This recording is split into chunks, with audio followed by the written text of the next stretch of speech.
बाजार के आखिरी घंटे का हर एक्शन, सटीक विश्लेषण, मुनाफे वाले आइडियाज। कीजिए कल की तैयारी आज हमारे साथ। देखिए CNBC आवाज मोतीलाल ओसवाल स्टूडियो से लाइव।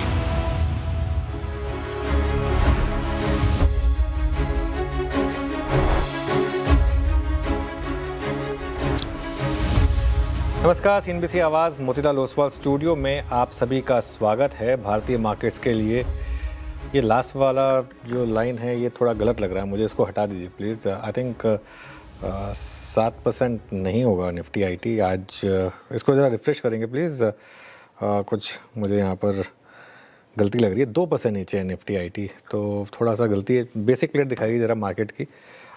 लेकिन ख़राब दिन, सेंसेक्स करीब 1800 पॉइंट नीचे, निफ्टी करीब आपकी स्क्रीन पर 550-600 पॉइंट नीचे, और मिड कैप इंडेक्स ये भी करीब 2.5% नीचे। स्मॉल कैप इंडेक्स यहाँ पर भी काफ़ी दिक्कत। एडवांस डिक्लाइन देखिए आप ज़रा स्क्रीन पर, ऑलमोस्ट 1:8। और एक बार ज़रा सही वाला निफ्टी आईटी दिखा दीजिए, वो गलत वाला नहीं, और उसको ठीक करिएगा प्लीज़। 330 के मुकाबले 2670 गिरने वाले शेयर, और निफ्टी आईटी करीब 2% नीचे। पहले ही बहुत दिक्कत है मार्केट में, थोड़ी सी और दिक्कत अपनी तरफ से नहीं क्रिएट करते हैं। तो चलिए खैर, ख़राब दिन मार्केट के लिए, और कैसा हो आखिरी का 1.5 घंटा, आज एक्सपायरी डे भी है। विरुश्रा, गुड आफ्टरनून। और शो की शुरुआत कर रहे हैं हम इस समय की हेडलाइंस के साथ।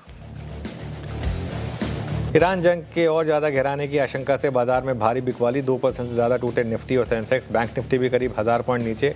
मिड कैप और स्मॉल कैप में भी भारी गिरावट। वहीं इंडिया विक्स 29% उछलकर 17 के निकला पार। ईरान के सऊदी अरब की सबसे बड़ी तेल रिफाइनरी अरामको पर हमले के बाद क्रूड में तेज उबाल, 10% की तेजी के साथ $80 के करीब पहुंचा क्रूड। इधर सोने चांदी में चमक बढ़ी, 5 से 5% तक का उछाल, दोनों ही गोल्ड और सिल्वर में। वेस्ट एशिया संकट को पीएम मोदी ने बताया गंभीर। इधर यूएई, सऊदी अरब, इजराइल और कतार जाने वाली करीब 300 फ्लाइट्स हुई कैंसिल। यूरोप जाने वाली चुनिंदा उड़ानों पर भी असर, 7 मार्च तक प्रभावित उड़ानों पर फुल रिफंड देगा इंडिगो।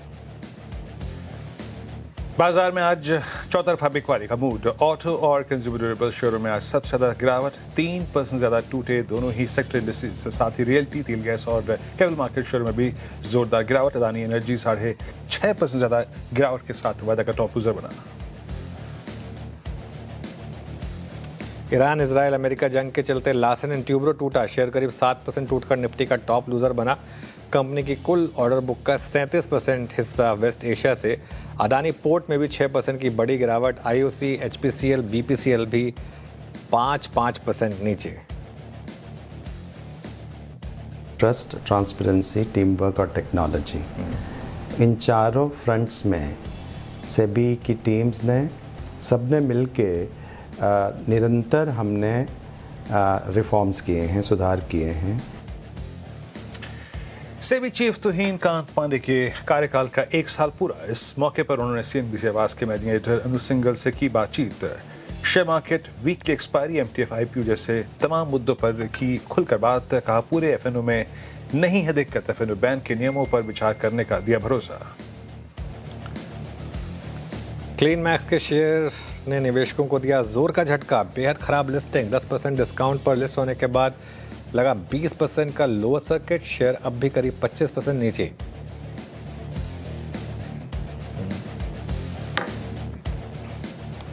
चलिए, और खराब दिन उनके लिए जो मार्केट में सिर्फ लॉन्ग रहते हैं। लेकिन अगर आप ट्रेंड फॉलोवर हैं, और अगर आपका व्यू रहा है कि इस मार्केट में शॉर्ट रहना है, जो आई थिंक हमारा पिछले 3-4 दिन से व्यू है, विरुश्रा लगातार व्यू है इस चैनल पर कि 25,650 के ऊपर जब तक ना निकले। अब तो खैर 25,650 बहुत दूर है। बैंक निफ्टी पर भी 60,800 टूटने के बाद से शॉर्ट का व्यू रहा है इस चैनल पर, और अब देखिए 59,365। तो अगर आपने उस को रिस्पेक्ट करा है, और आज भी देखिए हमारी यही कन्वर्सेशन थी कि सुबह जल्दबाजी ना करें, लेकिन रिकवरी जहां फेल हो वहां पर शॉर्ट करें। हुआ क्या है, देखिए ग्लोबल जियोपॉलिटिक्स जो है वो बाकी सब पर भारी पड़ती हुई क्लियरली, और बाजार में इस समय आप देख रहे हैं एक चौतरफा बिकवाली।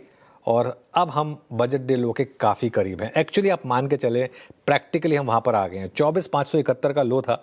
अगर आप निफ्टी का 3 महीने का चार्ट दिखाएंगे तो उसमें आपको वो लेवल दिखाई देगा एग्जैक्टली 24,571 वो एग्जैक्ट लेवल था 571.8 उसके हम काफ़ी करीब हैं। अब तो बैंक निफ्टी ने भी सॉर्ट ऑफ दम तोड़ा है और साइन पहले ही थे। बैंक निफ्टी में पिछले 3-4 दिन से साइन थे। इंडेक्स थक रहा था, बार बार वो 60-800 हिट हो रहा था, लग रहा था कि ये गिरेगा। आज लार्सन एंड ट्यूब्रो ने सबसे ज़्यादा इम्पैक्ट किया मार्केट को। अगर आप देखें L&T का स्टॉक आज करीब 7% नीचे है। जी हाँ, इस तरीके की गिरावट L&T में आई। एडवांस डिक्लाइन ये भी आज बहुत ख़राब मार्केट में। और फिर एक बड़ा सवाल ये होगा कि यहाँ से और कितना गिर सकते हैं हम। लेट्स सी आखिरी के 1.5 घंटे में। ध्यान रखिएगा एक्सपायरी भी है, इसका भी एक बहुत बड़ा फैक्टर यहाँ पर रहने वाला है। बिल्कुल बड़ा फैक्टर तो है ही एक्सपायरी और मार्केट आज लहूलुहान। सर, जिस तरीके से बिकवाली चौतरफा देखने को मिल रही है मार्केट में, काफ़ी डरावनी स्थिति फिलहाल देखने को मिल रही है जो पॉलिटिकल टेंशन के बाद। लेकिन जो सेक्टर या स्टॉक्स चल भी रहे थे सर, उसने भी इंट्राडे में बढ़त गंवाई है। डेज लो पर हम कारोबार कर रहे हैं और क्लियरली मुझे याद है कि आपने सुबह कहा था कि बड़ा जो टेक्सचर है मार्केट का वो सेल ऑन राइज का ही है और वही होता हुआ नजर आया। जो थोड़ी बहुत रिकवरी हमने चंद मिनटों में देखी थी वो फेल हुई और मार्केट में भयंकर बिकवाली। लेकिन जो सवाल आपने उठाए वो सभी के जहन में है कि यहाँ से अब और कितनी गिरावट दिख रही है बाजार में, और उससे भी इम्पोर्टेंट सवाल करना क्या है अब? देखिए श्रेया, मैं एक चीज़ मानता हूँ, बहुत लोग कहेंगे कि काश हमने फ्राइडे को शॉर्ट किया होता, क्योंकि फ्राइडे को कई लोगों ने किया भी था और मार्केट फ्राइडे को बहुत गिरा था। मेरा ये मानना है उसको आप कुछ नहीं कर सकते। आपने आज सुबह भी अगर आपने एक सिंपल स्ट्रैटेजी फॉलो की होती तो मार्केट ने आपको अच्छा पैसा बना कर दिया। आज सुबह हमने साफ कहा था कि लेना नहीं है, बिल्कुल जल्दबाजी में लेना नहीं है, बेचना कहाँ है ये सोचना है कि बड़े गैप डाउन के बाद थोड़ी रिकवरी आए, और वो रिकवरी आई। देखिए आप, हम 800 पर खुले, हम करीब 25,000 तक गए, वहाँ पर रिकवरी फेल हुई और पहली रिकवरी फेल होते ही आपने देखा एक बड़ी selling I. By the way एकदम से लास्ट के कुछ मिनटों में ज़बरदस्त बाइंग आई है लोअर लेवल से एकदम से। आई थिंक इंटरडे लो था 603 से 710 का 1 मिनट की कैंडल में 100 पॉइंट का मूव आया है। तो ये एक्सपायरी डे का भी कमाल है, थोड़ा सा इस चीज़ का ध्यान रखिएगा आप। तो एक सवाल ये है कि इस मार्केट में लॉन्ग कौन कैरी करेगा, किसकी हिम्मत होगी लॉन्ग कैरी करने की। अरामको पर अटैक हो रहा है, कुवैत में अटैक्स हो रहे हैं, सऊदी, मतलब पूरा का पूरा जो गल्फ नेशंस हैं, कुछ विजुअल्स तो दिखा दीजिएगा, पूरा का पूरा जो गल्फ नेशंस हैं अब वो कहीं ना कहीं इस सॉर्ट ऑफ वॉर में शामिल हो चुके हैं, जाने या अनजाने। और अगेन मैं फिर यही कहूँगा कि सबसे पहले तो हम यही होप करेंगे कि सब कुछ ठीक रहे जान मान के हिसाब से। लेकिन पॉइंट जो मैं कह रहा हूँ, कल छुट्टी है और 2 दिन की अनिश्चितता है। पहली बात तो ओवरनाइट रिस्क लेना बहुत टफ है। 2 दिन का ओवरनाइट रिस्क कौन लेगा इस मार्केट में, अगर आप purely from trading point of view कर रहे थे। और एक चीज़, हम ना श्रेया एक बेरिश बाजार में, जो वो एनालिसिस होते हैं ना कि वॉर पे अगर आप करें तो नॉर्मली मार्केट किस तरीके से होता है, वो बुल मार्केट के केस में वर्क करता है। इस समय हम एक सॉर्ट ऑफ बेरिश मार्केट में, हो सकता है कि ये इसमें बाइंग करने वालों को आगे जाके 1 साल बाद 2 साल बाद फ़ायदा रहे। लेकिन मैं तो हमेशा एक चीज़ कहता हूँ, हम भले ही महंगा लेंगे, भले ही पूरा 25-300 25-400 क्रॉस हो जाए उसके बाद व्यू लेंगे, लेकिन बॉटम नहीं ढूंढेंगे। और ना ही हमें बॉटम ढूंढने की कोई, जिसे कहते हैं कि जल्दबाजी है या फिर कोई हमारे मन में कोई है कि नहीं हमको दिलचस्पी, हमको करना ही करना है ना।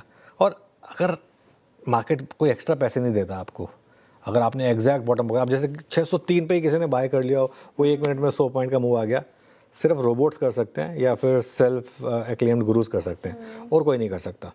और बाकी कोई मार्केट में, मैंने एक चीज़ सीख ली है, कोई भी आदमी इस मार्केट में एग्जैक्ट लेवल नहीं पकड़ सकता, ये फैक्ट है। ये हमारे दिमाग के होते हैं, कंजेक्चर होते हैं कि हाँ एग्जैक्टली वहीं से घूम गया, ऐसा कुछ नहीं होता है। हम 10 लेवल अगर अपने दिमाग में सोचेंगे, उनमें से किसी एक से तो घूमेगा ही। तो और अगर इस मार्केट में आपको शॉर्ट करना नहीं आता है तो इस बाजार से दूर रहें। बाय द वे अच्छी रिकवरी हो रही है मार्केट में, लो लेवल से 130 पॉइंट रिकवर हुए हैं हम। अब आते हैं हम निफ्टी के लेवल्स पर।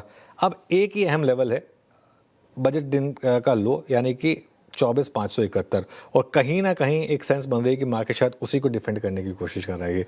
हम 24,600 तक गए, 24,600 से एक सिंगल कैंडल में आप देखें 130 135 पॉइंट की रिकवरी आई है। एक बार नीचे प्ले करिए रिकवरी फ्रॉम लो, वो इंपॉर्टेंट है इस समय।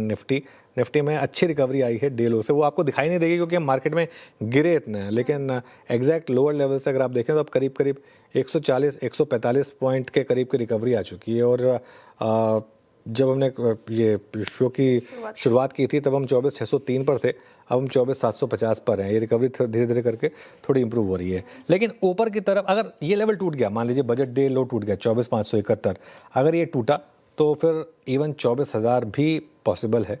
ये शायद एक व्यू रहेगा यहाँ पर। और ऊपर की तरफ 25,300 तक कोई कॉन्फिडेंस नहीं आएगा जब तक आप 200 डे मूविंग एवरेज को वापस रिक्लेम ना कर लें। बैंक निफ्टी की जहाँ तक बात है, 60,800 टूटने के बाद से हमारा लगातार नेगेटिव व्यू था। 1,300 पॉइंट की गिरावट आ चुकी है और शॉर्ट करने का एक नज़रिया था बैंक निफ्टी पर। अब 58,800 से 59,000 ये सबसे क्रूशल लेवल बनने वाला है, 58,800 से 59,000। लेकिन बैंक निफ्टी में भी देखें अगर आप तो 550 पॉइंट की रिकवरी एक ही कैंडल में आई है। निफ्टी के साथ साथ बैंक निफ्टी पे चला दीजिए, बस ये दो लाइनें रखिए, निफ्टी रिकवरी फ्रॉम डेज लो और bank Nifty recovery from day लो। दोनों में रिसेंट एकदम से लो से अच्छी रिकवरी आई है, करीब करीब 600 पॉइंट की। अब इसे आप एक्सपायरी का मूव मान लें या फिर शॉर्ट ने सोचा चलो यार अभी थोड़ा प्रॉफिट बुक कर लेते हैं, कुछ नए लोगों को आने देते हैं, उसके बाद वापस शॉर्ट करेंगे, ये भी हो सकता है व्यू। लेकिन अच्छी रिकवरी आई है पिछले 1-2 मिनट में। वीरू के पास चलते हैं स्टॉक स्पेसिफिक एक्शन के लिए। वीरू बताइए कैसा रहा आज का स्टॉक स्पेसिफिक एक्शन? देखिए अनुज, स्टॉक स्पेसिफिक एक्शन है तो वैसे खराब, लेकिन कुछ थीम्स हैं जो अच्छा कर रहे हैं। For instance defence, for instance few metals जो अच्छा कर रहे हैं अभी। मैं एक पहला स्टॉक रखना चाहूँगा आपकी स्क्रीन पे, जरा प्लीज़ दिखाइएगा। BL डिफेंस स्पेस में सबसे स्ट्रॉन्ग प्लेसमेंट जिस स्टॉक की नज़र आ रही है, with strong addition, with strong put writing, और रोलोवर्स भी इस बार डिफेंस के इस स्टॉक में बहुत अच्छे हुए थे। तो BL एक स्ट्रॉन्ग प्लेसमेंट, हालांकि इंटरडे हाई से रिट्रेस हुआ है, बट यहाँ देखिए जरा आप ओपन इंटरेस्ट रिडक्शन 40 लाख शेयरों का, सिंपली मेगा शॉर्ट कवरिंग इस स्टॉक में। पहला स्टॉक हो गया BL फ्यूचर्स। फिर लेके आइएगा आपकी स्क्रीन पे जिस स्टॉक का मैं जिक्र करना चाहूँगा, कंप्लीट क्रैक है, स्लाइटली आपको यहाँ पर थोड़ा सा अलर्ट रहिएगा। वोल्टास ने अपने एक बहुत ही स्ट्रॉन्ग मतलब फरवरी के मूव के बाद सडन एक क्रैक दिया है in a single session, violation of 10, violation of 20 day exponential average. और ये स्टॉक अब लगभग 2 लाख शेयरों के एडिशन के बीच एक हल्के से कोलैप्स की तैयारी करता हुआ क्या गया 1500 गया, क्या गया 10 डे में गया, क्या गया 20 डे में गया, और अच्छी शॉर्टिंग होती हुई अच्छी कॉल आई थी। तो वोल्टा से थोड़ा सा अगर आप देखें कॉशियस रहिएगा। और एक स्टॉक आई थी मीन जो एक बड़े थोड़ा कोलैप्स की तरफ बढ़ रहा है,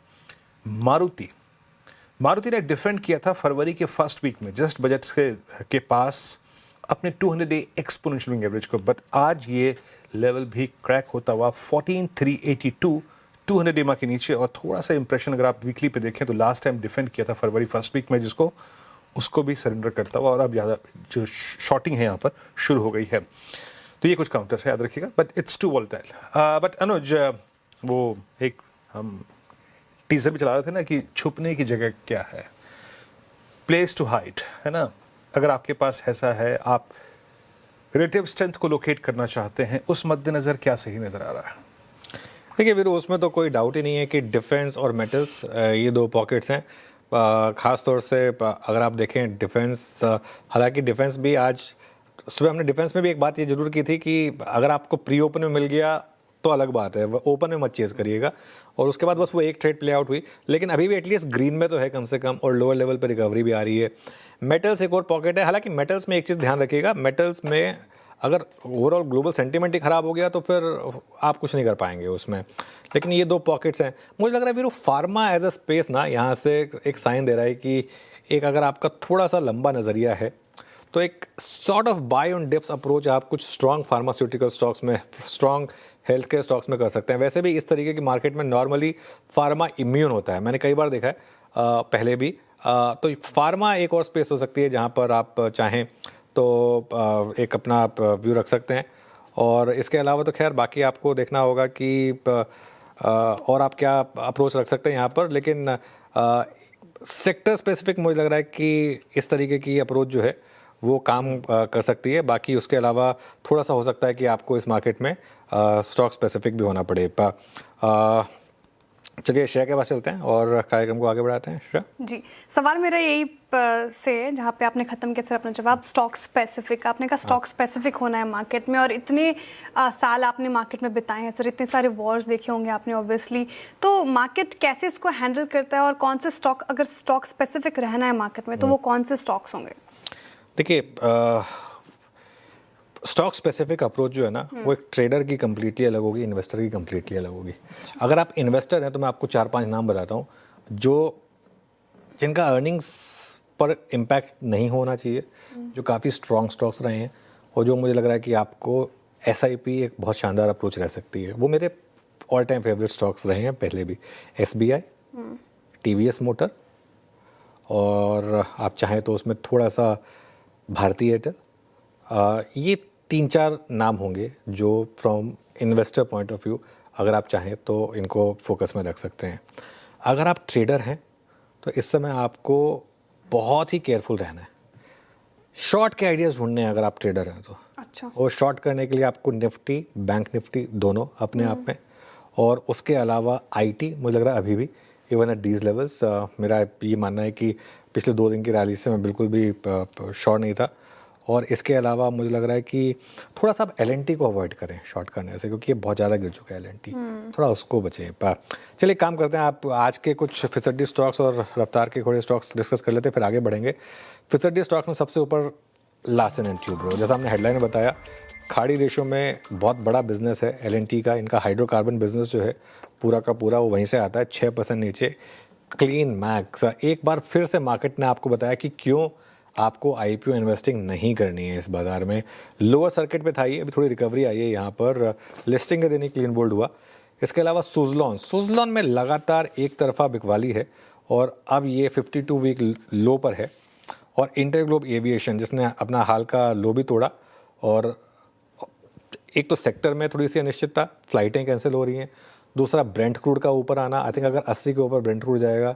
और अब ये इंटरग्लोब जो है ना, ये वो वाला इंटरग्लोब नहीं है जो पिछले साल तक था। अब यहाँ पर डेंट पड़ चुका है, जो अब यहाँ पर आगे जाते हुए इनके नंबर्स भी थोड़े से ख़राब होंगे, क्योंकि अगर ये अब फाइनली वो रूल्स को इम्प्लीमेंट करेंगे तो इसका इम्पैक्ट आएगा। 6 महीने का चार्ट रखेगा इसका एक बार।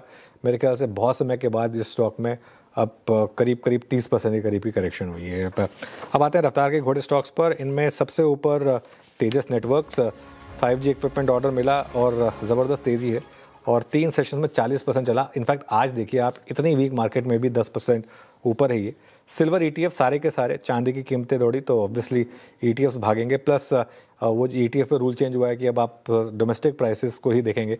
आई थिंक उसका भी एक इम्पैक्ट है, क्योंकि अगर डॉलर रुपये का इम्पैक्ट मूव आएगा तो वो पूरा का पूरा डोमेस्टिक प्राइस पर रिफ्लेक्ट होगा। और सोलार इंडस्ट्रीज़, क्योंकि कुछ डिफेंस स्टॉक्स में थोड़ी सी तेज़ी है, तो इस वजह से ये एक और स्टॉक है जो फोकस में है। मीनवाइल मार्केट की रिकवरी अब अगर आप देखें निफ्टी पर हो चुकी है करीब 170 पॉइंट की। जी हाँ, डे लो से अब 170, उससे ज़्यादा हो गया एक्चुअली, 190 हो गया। अब एग्जैक्ट 190 पॉइंट की निफ्टी में रिकवरी आ चुकी है। और बैंक निफ्टी का भी इंटरडे चार्ट रख दीजिएगा, रिकवरी वाला चार्ट रख दीजिएगा। बैंक निफ्टी में भी अब डे लो से अच्छी खासी रिकवरी है, करीब 600 पॉइंट की रिकवरी आ चुकी है जब से हमने ये शो की शुरुआत की है। होपफुली थोड़ी और रिकवरी आ जाए। चलिए आगे बढ़ते हैं कार्यक्रम में। आगे बढ़ते हैं और फटाफट से ट्रेंडिंग स्टॉक्स रखते हो। हालांकि जो फिसड्डी और रफ्तार के घोड़े स्टॉक्स डिस्कस हुए, वही सारे स्टॉक्स आपको ट्रेंडिंग में भी दिखेंगे। जिस तरीके से गिरावट बढ़ी है तो ऑब्वियसली मंदी के ट्रेंडिंग शेयर्स देखिए, LNT काफ़ी टूटा, 6% ज़्यादा। इंटरग्लोब एविएशन सबसे ज़्यादा कमज़ोर ये स्टॉक आज के सेशन का, 5.5% ज़्यादा की यहाँ पे गिरावट। अडानी पोर्ट्स और जियो फाइनेंशियल भी ये लिस्ट में इसने जगह बनाई, और इंटरग्लोब एविएशन एक ब्रेंट क्रूड का बड़ा इम्पैक्ट देखने को मिल रहा है। इसके अलावा फायदे से देखिए, अदानी ग्रीन टूट गया 5.5%, RVNL में मुनाफा वसूली 5.5%। सुजलॉन में लगातार निवेशक फंसे हुए हैं और ये भी देखिए आज 4.5% नीचे है। अडानी पोर्ट्स, अडानी ग्रुप के स्टॉक्स में काफ़ी बिकवाली आज के सेशन में। लेकिन चले क्या है इस मार्केट में, तो डिफेंस के चुनिंदा स्टॉक्स आप देखें तो BEL लगभग 1.5% दौड़ गया। ONGC क्रूड का इम्पैक्ट पॉजिटिव इस पर, तो 1% दौड़ गया। कुछ चुनिंदा फार्मा काउंटर्स चले हैं, तो सन फार्मा और हिंडाल्को मेटल स्पेस से 1% की तेजी के साथ इसने जगह बनाई है। वायदा बाजार से देखिए, solar industries again defence, Muthoot finance gold में जिस तरीके से बाइंग नजर आई, सर्ज हुआ, तो गोल्ड फाइनेंसिंग कंपनीज का को फायदा होता हुआ नजर आया 3.5%। एमसीएक्स और हिंजिंक में भी अच्छी खासी यहाँ पर तेजी आज के सेशन में कमजोर बाजार में भी हमें देखने को मिली है। चलिए अब आगे बढ़ते हैं और आपको बताते हैं कि कार्यक्रम का क्रम क्या होगा, शो फ्लो क्या होगा। फंडामेंटल राय देने के लिए हमारे साथ होंगे एसएमआईएफएस के शरद अवस्थी जी, टेक्निकल कॉल सिंगम प्रकाश गाबा, मानस जायसवाल, राजेश पालविया, राजेश सातपुते, सोमिल मेहता और आशीष बहीती जी से। 2:15 पर मनीषा गुप्ता से समझेंगे कमोडिटी कीमतों में उछाल क्यों है। 2:20 पर इजरायल ईरान युद्ध का बाजार पर कितना असर पड़ेगा समझेंगे एलेरा कैपिटल ग्रुप के चेयरमैन और सीईओ राज भट्ट से। 2:30 बजे आशीष चतुर्वेदी से समझेंगे कि वेस्ट एशिया में किन कंपनियों का एक्सपोजर सबसे ज़्यादा है। 2:40 पर आशीष चतुर्वेदी ही बताएंगे आपको कि क्लीन मैक्स ने निवेशकों को कैसे दिया झटका। 2:50 पर हॉर्मास फताकिया से समझेंगे निफ्टी में कब कब बना बॉटम। साथ ही 2:55 पे बिग मार्केट वॉइस में हमारे साथ जुड़ेंगे आनंद राठी के wealth and joint CEO Firoz Aziz ji. 3:10 पे अनुज जी से स्ट्रैटेजी। बुधवार के लिए 3:15 पर मिलेंगे बीटीएसटी एसटीबीटी कॉल्स। ओके, चलिए अब हमारा पैनल तैयार है और शुरुआत करेंगे आज के टॉप ट्रेड्स की। गुड आफ्टरनून आप सभी को। गाबा सर बताइए इस समय क्या बाय या सेल करें? Good afternoon to you. I think buy करेंगे मुथूट फाइनेंस। इसमें स्टॉक इसलिए बाय करेंगे क्योंकि काफी रेसिलियंस है अंदर डाउन साइड, थक गया नीचे आकर, तो आपको मिलना चाहिए यहाँ पर। मुथूट फाइनेंस ट्रेड करा 3472, बहुत एग्रेसिव कॉल है, बहुत ही एग्रेसिव कॉल है। स्टॉप लगाएंगे करीब 3430 का, मतलब 40 रुपीज का। टारगेट रहेगा करीब 3550 मुथूट फाइनेंस। हो सकता है स्पिल ओवर ट्रेड बन जाए। ओके, मुथूट फाइनेंस 3500 पे आपका बाय कॉल है। ये गोल्ड सिल्वर के प्राइसेस में इस जियोपॉलिटिकल टेंशन के बीच में जो उछाल है उसका सीधा फैक्टर अगर आप देखें इम्पैक्ट पड़ता है मुथूट फाइनेंस पे। सोमिल गुड आफ्टरनून, आपका ट्रेड इस वक्त का? Good afternoon to everyone. मेरा ट्रेड होगा पीएनबी हाउसिंग पर ऑन द सेल साइड। एक कंसोलिडेशन हो रहा है कुछ समय से, एक डाउन ट्रेंड में, ऑलरेडी ये स्टॉक डाउन ट्रेंड में ही है। 20 और 40 डेली मूविंग एवरेज के नीचे ही ये पूरा कंसोलिडेशन हो रहा था और आज के ट्रेडिंग सेशन में नीचे की तरफ पूरा कंसोलिडेशन टूटा है। स्टॉप लॉस रखेंगे अराउंड 830 पर और टारगेट होगा 750। पीएनबी हाउसिंग फाइनेंस, यहाँ पे बिकवाली की राय सोमिल जी की तरफ से आती हुई। आशीष बहीती जी गुड आफ्टरनून, बताइए आप क्या पिक कर रहे हैं अभी? गुड आफ्टरनून श्रेया जी, गुड आफ्टरनून एवरीवन। श्रेया जी, हिंदुस्तान जिंक पे खरीदारी की सलाह रहेगी। मॉर्निंग में भी टॉप कॉल में था और हमें लग रहा है कि इस सेक्टर में स्पेस में रहना चाहिए अभी। मटेरियल में ओवरऑल ऐसे बाइंग इंटरेस्ट अच्छा बना हुआ और हिंदुस्तान जिंक सुबह से अच्छे स्ट्रेंथ में ट्रेड कर रहा है। तो यहाँ पे 610 का स्टॉप लॉस लगाकर खरीदारी की सलाह रहेगी। 630 और 645 तक के टारगेट्स के लिए। मानस जी आप बताइए आपने क्या पिक किया? गुड आफ्टरनून अनुज जी। तो देखिए टोरेंट फार्मा पे खरीदारी करने की राय रहेगी। टोरेंट फार्मा ने रिकवरी में 10 and 20 डे मूविंग एवरेज को रिगेन कर लिया है, तो आई थिंक स्टॉक अपने पिछले हाई को भी टेस्ट कर सकता है, शायद उसके ऊपर के लेवल्स भी देखने को मिल जाए। तो टोरेंट फार्मा में 4320 4320 के स्टॉप लॉस खरीदारी करेंगे। 4500 रुपए तक के टारगेट्स पॉसिबल है 4500 के, ये कैश लेवल्स हैं। ऑप्शन में 4400 का कॉल ऑप्शन ले सकते हैं। 97 रुपीज पे ट्रेड हो रहा है। 74 का स्टॉप लॉस लगा लें, 150 के टारगेट सेट कर लें। जी टोरेंट फार्मा। चलिए इस बीच राजेश सतपति जी के पास चलते हैं। राजेश जी आपका ट्रेड इस वक्त का? Good afternoon everyone. देखिए वीरेन, मुझे लगता है कि थोड़ी रिकवरी हो रही है, तो मैं डिफेंस पे बेट करना चाहूंगा जहां पे थोड़ी स्ट्रेंथ है। तो एचएल क्यों? क्योंकि यहाँ पे एक पॉजिटिव डाइवर्जेंस है और सुबह से अपना 3940 का लेवल इसने मेंटेन किया है। तो हमारा स्टॉप लॉस होगा 3910 का, 3910 के स्टॉप लॉस के साथ एचएल बाय करेंगे। 3950 के ऊपर बाय करना है। स्विंग का टारगेट होगा करीबन 4050 से लेके 4080 का एचएल। ओके, हैल राजेश सातपुते जी को पसंद आ रहा है यहाँ पर खरीदारी की राय। हायर साइड से थोड़ा सा फिसला, लेकिन यहाँ पे फिर से निचले स्तरों से रिकवरी देखने को मिल रही है। टेक्निकल कॉल्स पूरे हो गए हैं। एक रिकैप फटाफट से, फिर हम शरद अवस्थी जी के पास चलेंगे इन्वेस्टमेंट आइडिया के लिए। गाबा सर ने मुथूट फाइनेंस चुना है खरीदारी की राय, काफ़ी स्ट्रॉन्ग आज चार्ट्स पे। तो 3550 के टारगेट देख रहे हैं वो, 3430 का आपको स्टॉप लॉस लगाना है। पीएनबी हाउसिंग यहाँ पर बिकवाली की राय आई है सोमिल जी की तरफ से, सेल की कॉल है। 750 के नीचे के टारगेट है, 830 का स्टॉप लॉस लगाना है। आशीष बैती जी कह रहे हैं कि हिंद जिंक मेटल स्पेस में काफ़ी अच्छी रैली और जिस तरीके से सिल्वर में सर्च देखने को मिला है, तो हिंद जिंक एक अच्छा काउंटर हो सकता है। 645 के टारगेट हैं, 610 का आपको स्टॉप लॉस लगाना है। टोरेंट फार्मा खरीदारी की राय मानस जी की तरफ से आती हुई, ये फार्मा स्पेस के चुनिंदा स्टॉक्स अगर आप देखें तो अच्छा कर रहे हैं। 4500 का टारगेट है, 4320 का लगाना है आपको स्टॉप लॉस। और हेल्थ राजेश सातपुते जी ने चुना है डिफेंस स्पेस से, काउंटर्स अगर आप देखें तो ठीक ठाक परफॉर्म करते हुए, तो 4080 तक के टारगेट, 3910 का लगाना है आपको स्टॉप लॉस। लेकिन जैसा कि मैंने कहा कि इन्वेस्टमेंट आइडिया क्या हो आपका इस मार्केट में, इसके लिए हम चलते हैं शरद अवस्थी जी के पास। शरद जी, गुड आफ्टरनून, स्वागत है आपका कार्यक्रम में, बताइए आपका इन्वेस्टमेंट आइडिया। हाँ जी, गुड आफ्टरनून। हमें लगता है टीसीएस एक डिसेंट बेट होनी चाहिए। कंपनी देश की जानी मानी आईटी फर्म है। कंपनी मार्जिन गाइडेंस की तरफ भी एडवाइस कर रही है। एआई में 3-4 टाई अप्स इन्होंने किए हैं, जिसका फायदा आने वाले समय में होना चाहिए। डेटा सेंटर्स वगैरह से भी एन्युटी टाइप ऑफ रेवेन्यूज ठीक ठाक रहने चाहिए इनके। प्लस इन एडिशन हमें लगता है कि एआई प्रोजेक्ट विंस वगैरह स्टेडली इंप्रूव हो रहे हैं। टोटल टाइम में अच्छा खासा एक्सपेंशन आने वाले समय में होना चाहिए। तो हमारा ये मानना है कि 7-8% जैसी ग्रोथ आना बहुत मुश्किल नहीं होगा अगले 2 साल में। और बॉटम लाइन के लेवल पे जैसे मार्जिन में 1-2% का इंप्रूवमेंट आता है, वो एक एडेड एडवांटेज होगा। क्लाउड माइग्रेशन एक एडेड एडवांटेज है। तो हमें लगता है ये एक ऐसी कंपनी है जहाँ पे ये जो कंसल्टेंसी और सर्विस बिजनेस को कंबाइन करने का एक चैलेंज बाकी आईटी कंपनीज को आ रहा है, उस पर भी टीसीएस बेस्ट प्लेस्ड है उसको एड्रेस करने के लिए। कंसल्टेंसी में भी कुछ एक्विजिशंस करके वो अपनी पोजीशन बढ़ा रहे हैं। तो हमें लगता है आने वाले 2-1 सालों में काफी इंप्रूवमेंट आपको देखने मिलनी चाहिए। अगले साल भी लगभग 8-9% जैसी टॉप लाइन ग्रोथ आनी चाहिए। 160 रुपए के आसपास की अर्निंग्स आनी चाहिए। 20-25 का मल्टीपल मिलना बहुत मुश्किल नहीं होना चाहिए। तो 3200-3300 के शुरुआती लक्ष्य के हिसाब से टीसीएस। ओके, चलिए अब एक काम करते हैं। इजराइल और ईरान के बीच और यूएस भी जंग और तेज़ हो गई है। आज भी ईरान ने ज़ोरदार हमले किए हैं। ताज़ा हालात का अपडेट लेने के लिए हमारे साथ हैं संजय सूरी। उनसे जानते हैं कि क्या हालात हैं इस समय। संजय जी बताइए। तो ये एक छोटा सा शहर है बीट शेमेश, ठीक जेरूसलम और टेल अवीव के बीच में है। और यहाँ एक बहुत भयंकर हमला हुआ जबकि ईरान से एक छोड़ा गया मिसाइल सीधा यहाँ सिनेगॉग पर गिरा। तो ये नीचे हमारे जो आप मलबा देख रहे हैं, ये एक सिनेगॉग था जहाँ पर जूइश लोग अपनी पूजा प्रार्थना करते हैं। लोग यहाँ एकत्रित थे जब एक सायरन बजा। जब सायरन बजा तो एक चेतावनी हुई और लोगों ने शेल्टर में जाके छुप लिया। और शेल्टर जो था बिल्कुल सिनेगॉग के नीचे था। और ऐसा हुआ, इत्तेफाक ऐसा हुआ कह लीजिए, कि जो मिसाइल गिरा ठीक शेल्टर के ऊपर गिरा। पहले सिनेगॉग को तबाह किया, उसके नीचे जो शेल्टर था जहाँ लोग बैठे हुए थे, छुपे हुए थे, सीधा वहाँ जाके लगा।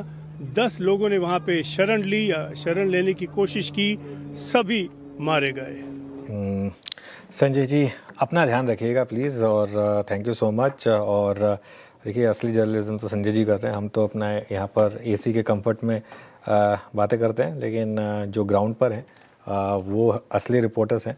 और आप सबकी मैं कहूँगा कि जो बहादुरी है उसको सलाम, और सेफ रहें, मैं बस ये बात ज़रूर कहूँगा। अब हमारे साथ एक मेहमान जुड़े हैं इस पूरे के पूरे ग्लोबल पर्सपेक्टिव पर चर्चा करने के लिए। लंदन से हमारे साथ इलारा कैपिटल ग्रुप के चेयरमैन और सीईओ राज भट्ट जुड़े हैं। Raj ji good afternoon. तो एक ऐसा लग रहा है कि एक वीकेंड में पूरी दुनिया पलट गई। कैसे देख रहे हैं आप इस समय जो जियोपॉलिटिक्स उभर कर आ रही है, क्योंकि इसमें अब यूएस डायरेक्टली इन्वॉल्व है? I think it was unexpected, also expected, क्योंकि इतना बिल्डअप हो गया था फॉर यूएस की फोर्सेस का around Iran. And what was I think it's slightly backfiring for US now, because I am sure that they were thinking that there will be uprising in Iran and this war will be over in few days. But looking at what's happening now, it doesn't look like, So it could be messy and it could impact lots of businesses. Particularly oil price is going to hit lots of economies. बहुत सारे देशों की oil import पे dependent है, उनकी balance sheet चली जाएगी. Inflation will go up in all the Western countries. तो यहाँ पे Fed का जो interest rate cut price होना था वो नहीं होगा. So it's now a total mess in the markets unless the war stops in next few days. बहुत ज़्यादा अनसर्टेनिटी है मार्केट के अंदर। ओके, तो ऐसे में आपका इन्वेस्टर्स के लिए क्या व्यू होगा? आप एनेक्डोटली जियोपॉलिटिकल दिक्कतें जो हैं वो एक बाइंग अपॉर्चुनिटी होती हैं, लेकिन क्योंकि ये मार्केट का एनवायरनमेंट खासतौर से भारतीय मार्केट के लिए थोड़ा सा पहले से ही ख़राब रहा है, ऐसे में इस डिक्लाइन को कैसे अप्रोच करें? It's a very difficult call because it all depends कितना war is going to last, how long. And मेरे ख्याल से मुझे याद आ रहा है 9 जनवरी को मैं आपके साथ आया था एंड उसमें गोल्ड 4000 था और मैंने आपसे कहा गोल्ड 5000 हो जाएगा. And that trend that happened without the war now. So I think people going to go to safe haven. Gold is the alternative, and it is still the alternative. It's 5,400 today.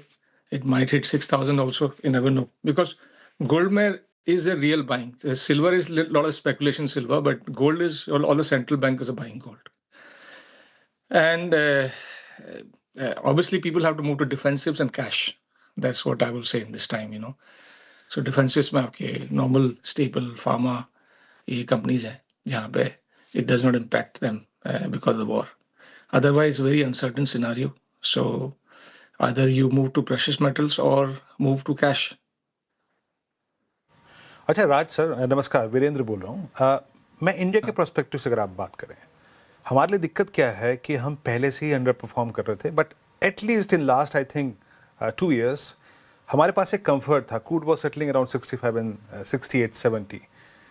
ये जो जंग का दायरा ना वो काफ़ी बढ़ गया सर. ये यूएस, ईरान, इजराइल और इनफैक्ट ईरान का रिटेलिएशन जो है वो कई 8 अरब कंट्रीज तक फैल गया. Now whatever supply lines we have right now for crude, क्या लग रहा है? आई मीन वर्स्ट केस में क्रूड की ट्रैजेक्टरी क्या दिखाई दे रही है आपको? People are talking about $100 अभी तो 73 I think last I saw was $77 के $78 के आसपास था. So it could hit the $100 में हमारी बैलेंस शीट तो खराब हो जाएगी इंडिया की भी, and it will impact us. Our budget fiscal deficit will be impacted, and and inflation of course. So it's not good for India, if this war continues. And I think only sector, which I was thinking this morning was this software services. They have corrected a lot. So maybe, that's time to get in there, because of the AI disruption.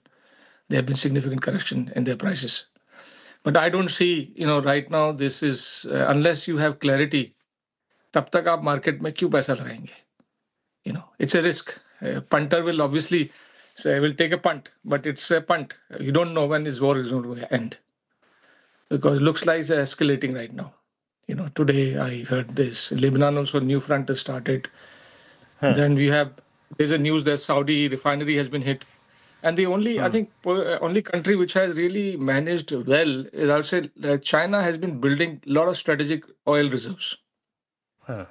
I think they have the highest amount of oil reserves. So that's the place I would say in terms of, globally you look at that least impact because they have the reserves. So it's not a good news for India.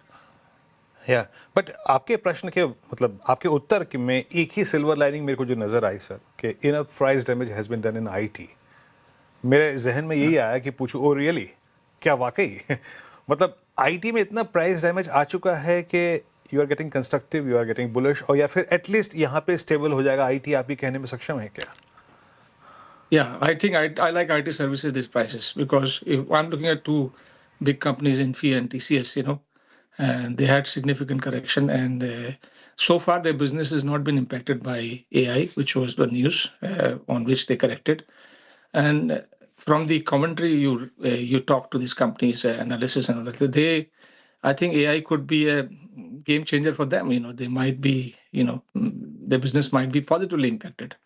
So I like IT services at this stage in India. Okay, IT को लेकर positive है. Raj ji, good afternoon. मैं श्रेया बात कर रही हूँ. Sir, आपकी इतनी अच्छी पकड़ है मार्केट पे, आपने कई सारे सिचुएशंस देखे होंगे, जियोपॉलिटिकल टेंशंस, तो थोड़ी हिम्मत बढ़ाने वाली बात हमारे इन्वेस्टर्स के लिए, क्योंकि हौसला तो टूट रहा है उनका. तो इतने सारे सिचुएशंस के बाद मार्केट कैसे उभरता है और ऐसे में फिर क्या अप्रोच होनी चाहिए मार्केट को लेकर? See, you have to selectively nibble in the market. आप सारी पोजीशन तो ले नहीं सकते. हमको आज जैसे कुछ खरीदना था हांगकांग में, हमने अपने ऑर्डर्स 1/4 कर दिए. तो कुछ तो you have to keep buying, hoping this war will eventually end and the markets will bounce back. But it can drag on for months and then market will keep going down. So it's a very defensive approach right now. That selectively you buy a nibble in the market and hopefully some solution will come. Nobody knows the solution today. It's getting worse, you know. And I think, it's really bad for all the global markets. Alright Raj ji, बहुत बहुत शुक्रिया आज हमारे साथ जुड़ने के लिए and अपना समय देने के लिए। काफ़ी अच्छा लगा आपसे बात करके, काफ़ी इंसाइटफुल कॉन्वर्सेशन हुई आपके साथ। आगे बढ़ते हैं अब। इस बीच सऊदी अरामको पर भी अटैक की बात है, जिससे कच्चे तेल में उबाल आया है। ब्रेंट का भाव $80 के पार हुआ है। सोने चांदी की कीमतों में भी तेज़ी है। कमोडिटीज़ में क्या हो रहा है, ये सब जानते हैं मनीषा से। मनीषा जी, गुड आफ्टरनून, बताइए। शुक्रिया। वहाँ पर कच्चे तेल से ही अगर शुरुआत कर लें तो हमने देखा है कि भाव ऑलरेडी यहाँ पर बढ़ रहे थे। बाजार का मानना है कि 10 से $15 का प्रीमियम ऑलरेडी यहाँ पर कच्चे तेल में है। अगर आज के बाजार की शुरुआत की बात करें तो हम 13% की तेज़ी के साथ खुले थे। हमने $82 अ बैरल यहाँ पर बनता हुआ देखा था और उसके बाद हल्की सी यहाँ पर ईजिंग आई है, जैसे ट्रेड यहाँ पर अपनी पोजीशन सेटल करता हुआ नजर आया है। यहाँ पे 3 चीज़ें देखने लायक हैं। एक तो ये कि ईरान यहाँ पर किस तरह से रिटेलिएट कर रहा है काफ़ी सारी कंट्रीज के ऊपर, और जैसे आपने कहा कि अभी सऊदी अरामको की एक रिफाइनरी है जो काफ़ी बड़ी है विश्व में, उसके ऊपर हमने अटैक होता हुआ देखा है, उनकी ऑयल फैसिलिटीज़ पर, और प्रिकॉशनरी तौर पर वो रिफाइनरी शट डाउन कर दी गई है। तो वो एक प्रीमियम फिर से मार्केट्स में बनता हुआ नजर आया। दूसरा हमें देखना होगा स्ट्रेट ऑफ हॉर्मुज़। आपको याद होगा जब रेड सी बंद हुआ तब हमने केप ऑफ गुड होप से यहाँ पर शिप्स को जाता हुआ देखा, लेकिन स्ट्रेट ऑफ हॉर्मुज़ का कोई ऑल्टरनेटिव यहाँ पर रूट नहीं है। अगर ये बंद है तो ये बंद है, इसका इम्पैक्ट हम यहाँ पर प्राइसेस में आता हुआ देखेंगे। अगर ये लंबा चलता जाएगा तो यहाँ पर एक चिंता है। एंड इवन एज ईरान ने कहा है कि स्ट्रेट ऑफ हॉर्मुज़ हमने बंद नहीं किया है, लेकिन ये इंश्योरेंस कंपनीज हैं जो कह रही हैं कि अगर आपको अपनी शिप वहां से लेके जानी है तो प्रीमियम 50% ज़्यादा तक माना जा रहा है। साथ ही साथ जो वॉर प्रीमियम पॉलिसीज़ हैं वो यहाँ पर कैंसिल की गई हैं। तो काफ़ी हद तक शिपिंग कंपनीज ने यहाँ पर ये बता दिया है कि वो अपनी शिप यहाँ से नहीं लेकर जाएंगे। तो ये एक इम्पैक्ट यहाँ पर मार्केट्स में बनता हुआ नजर आएगा। द रीज़न कि आप $90 और $100 फिलहाल बनता हुआ नहीं देख रहे, वो इसलिए क्योंकि बाजार को लगता है कि जो ओपेक ने यहाँ पर अपनी प्रोडक्शन बढ़ाई है या जो OECD कंट्रीज़ हैं वहाँ पर 3 बिलियन बैरल्स पड़ा हुआ है, तो वो शायद बाजार में हम आता हुआ देखेंगे। एक और इंटरेस्टिंग चीज़ है कि अगर यही चीज़ मई जून में हुई होती तो भाव बहुत भाग जाते, लेकिन फरवरी मार्च वो महीने होते हैं जब पीक डिमांड सीजन फिलहाल नहीं है, उसका भी एक असर हमने यहाँ पर प्राइसेस में आता हुआ देखा है। लेकिन अनुज, सिर्फ 2 चीज़ें यहाँ पर हैं जो बाजार देखना चाहेगा। एक ये कि वॉर कितनी लंबी चलती है, और दूसरा ये कि अगर एनर्जी इंफ्रास्ट्रक्चर को कोई थ्रेट आता है, इन दोनों ही चीज़ों में फिर प्राइसेस बहुत ज़्यादा बढ़ सकते हैं। बिल्कुल, तो लेट्स सी कि प्राइसेस और कितने बढ़ सकते हैं। $79.5 और जैसे मनीषा ने कहा ना कि स्ट्रेट ऑफ हॉर्मुज़ अगर वो बंद है तो बंद है, फिर उसमें कुछ कर नहीं सकते। मतलब खैर ऑल्टरनेट रूट्स नहीं है, ऑल्टरनेट रूट नहीं है अब तो। खैर जैसे कोस्टल रोड खुल गई, वरना पहले अगर पेडर रोड बंद है तो बंद है। फिर अगर आपको हाजी अली से अगर आगे जाना है, उधर चौपाटी की तरफ जाना है, तो आप कुछ नहीं कर सकते। फिर आप बस होप करें कि वो रास्ता कब खुल जाए या फिर पूरा घूम के जाएँ, उसमें वैसे ही 1 घंटा लगना था। तो खैर अब तो लकीली कोस्टल रोड आ गई। चलिए, शुक्रिया मनीषा पूरी जानकारी के लिए। इस बीच राजेश पाल भी जुड़े हमारे साथ, उनकी ट्रेड ले लेते हैं, फिर कैश कॉल्स पर आएंगे। राजेश जी, गुड आफ्टरनून, बताइए क्या रहेगी आपकी ट्रेड? तो अनुज जी, मेटल स्पेस में हमें लगता है वेदांता यहाँ पे एक अच्छा मोमेंटम कंटिन्यू करते हुए दिख रहा है। स्टॉक ओवरऑल एक बुलिश ट्रेजेक्ट्री में ही है, और आज देखें तो मेटल में एक बाइंग इंटरेस्ट है, तो वेदांता पे बाय करने की सलाह है। यहाँ पे हमें लगता है 740-745 तक की अपसाइड बनते हुए दिख सकती है। On the downside stop loss suggest करेंगे करीब 718 के आसपास। ओके, मीनवाइल मार्केट की रिकवरी शानदार है अब। और एक चीज़ बताऊँ मैं आपको, ऑलमोस्ट हर कोई सेक्टोरल मूव कर रहा है। एक्चुअली मैं सुबह सरप्राइज था कि वेदांता भी गिर गया। वेदांता को लॉजिकली नहीं करना चाहिए था, और वेदांता तो हमने आज बिग स्टॉक्स में पॉजिटिव साइड पर लिया था, श्रेया आपको याद होगा। और 2 बजे तो ये भी डील ऊपर था, पूरी मार्केट डील ऊपर थी। लेकिन देखिए, एक चीज़ होती है, जब रिकवरी आती है ना, उसमें ज़्यादा स्ट्रांगली वो स्टॉक्स रिकवर होते हैं जिनकी खुद की टेलविंड है, खुद की रिकवरी के अपने खुद के फैक्टर्स हैं जिनके, वो नॉर्मली रिकवरी को लीड करते हैं। मुथूट फाइनेंस जैसे एक और एग्जांपल है। अब गोल्ड के प्राइसेस इतना बढ़ रहे हैं और वैसे भी एक स्ट्रॉन्ग स्टॉक रहा है, तो मुथूट में अगर आप देखें तो एक और एग्जांपल है जो स्टॉक अगेन लो से रिकवर हुआ और अच्छी खासी बाइंग आ गई यहाँ पर। आई थिंक हमने सुबह लुपिन की बात की थी इन स्पॉटलाइट। और लुपिन आई थिंक पिछले 4-5 बार हमारे लिस्ट में आया था, ये भी डे हाई पर आ गया। तो ठीक है, इंडिविजुअल स्टॉक्स के हिसाब से और मार्केट में भी अच्छी रिकवरी है। अब होपफुली बस ये सस्टेन करे। कैश कॉल ले लेते हैं फिर। हमारे साथ गावा सर, आशीष बहेती जी और मानस जी हैं। गावा सर बताइए क्या आपका कैश कॉल? मेरा ध्यान रहेगा डायनामेटिक टेक्नोलॉजीज पर 10,384 पर ट्रेड करा है। स्ट्रक्चर पॉजिटिव है, स्ट्रॉन्ग 10,200, उसके नीचे स्टॉप लॉस लगाएंगे। पॉसिबल है कि 11 भी देखेंगे, लेकिन फर्स्ट टारगेट रहेगा 10,800। हो सकता है इस पे लोअर ट्रेड बने डायनामेटिक टेक्नोलॉजीज।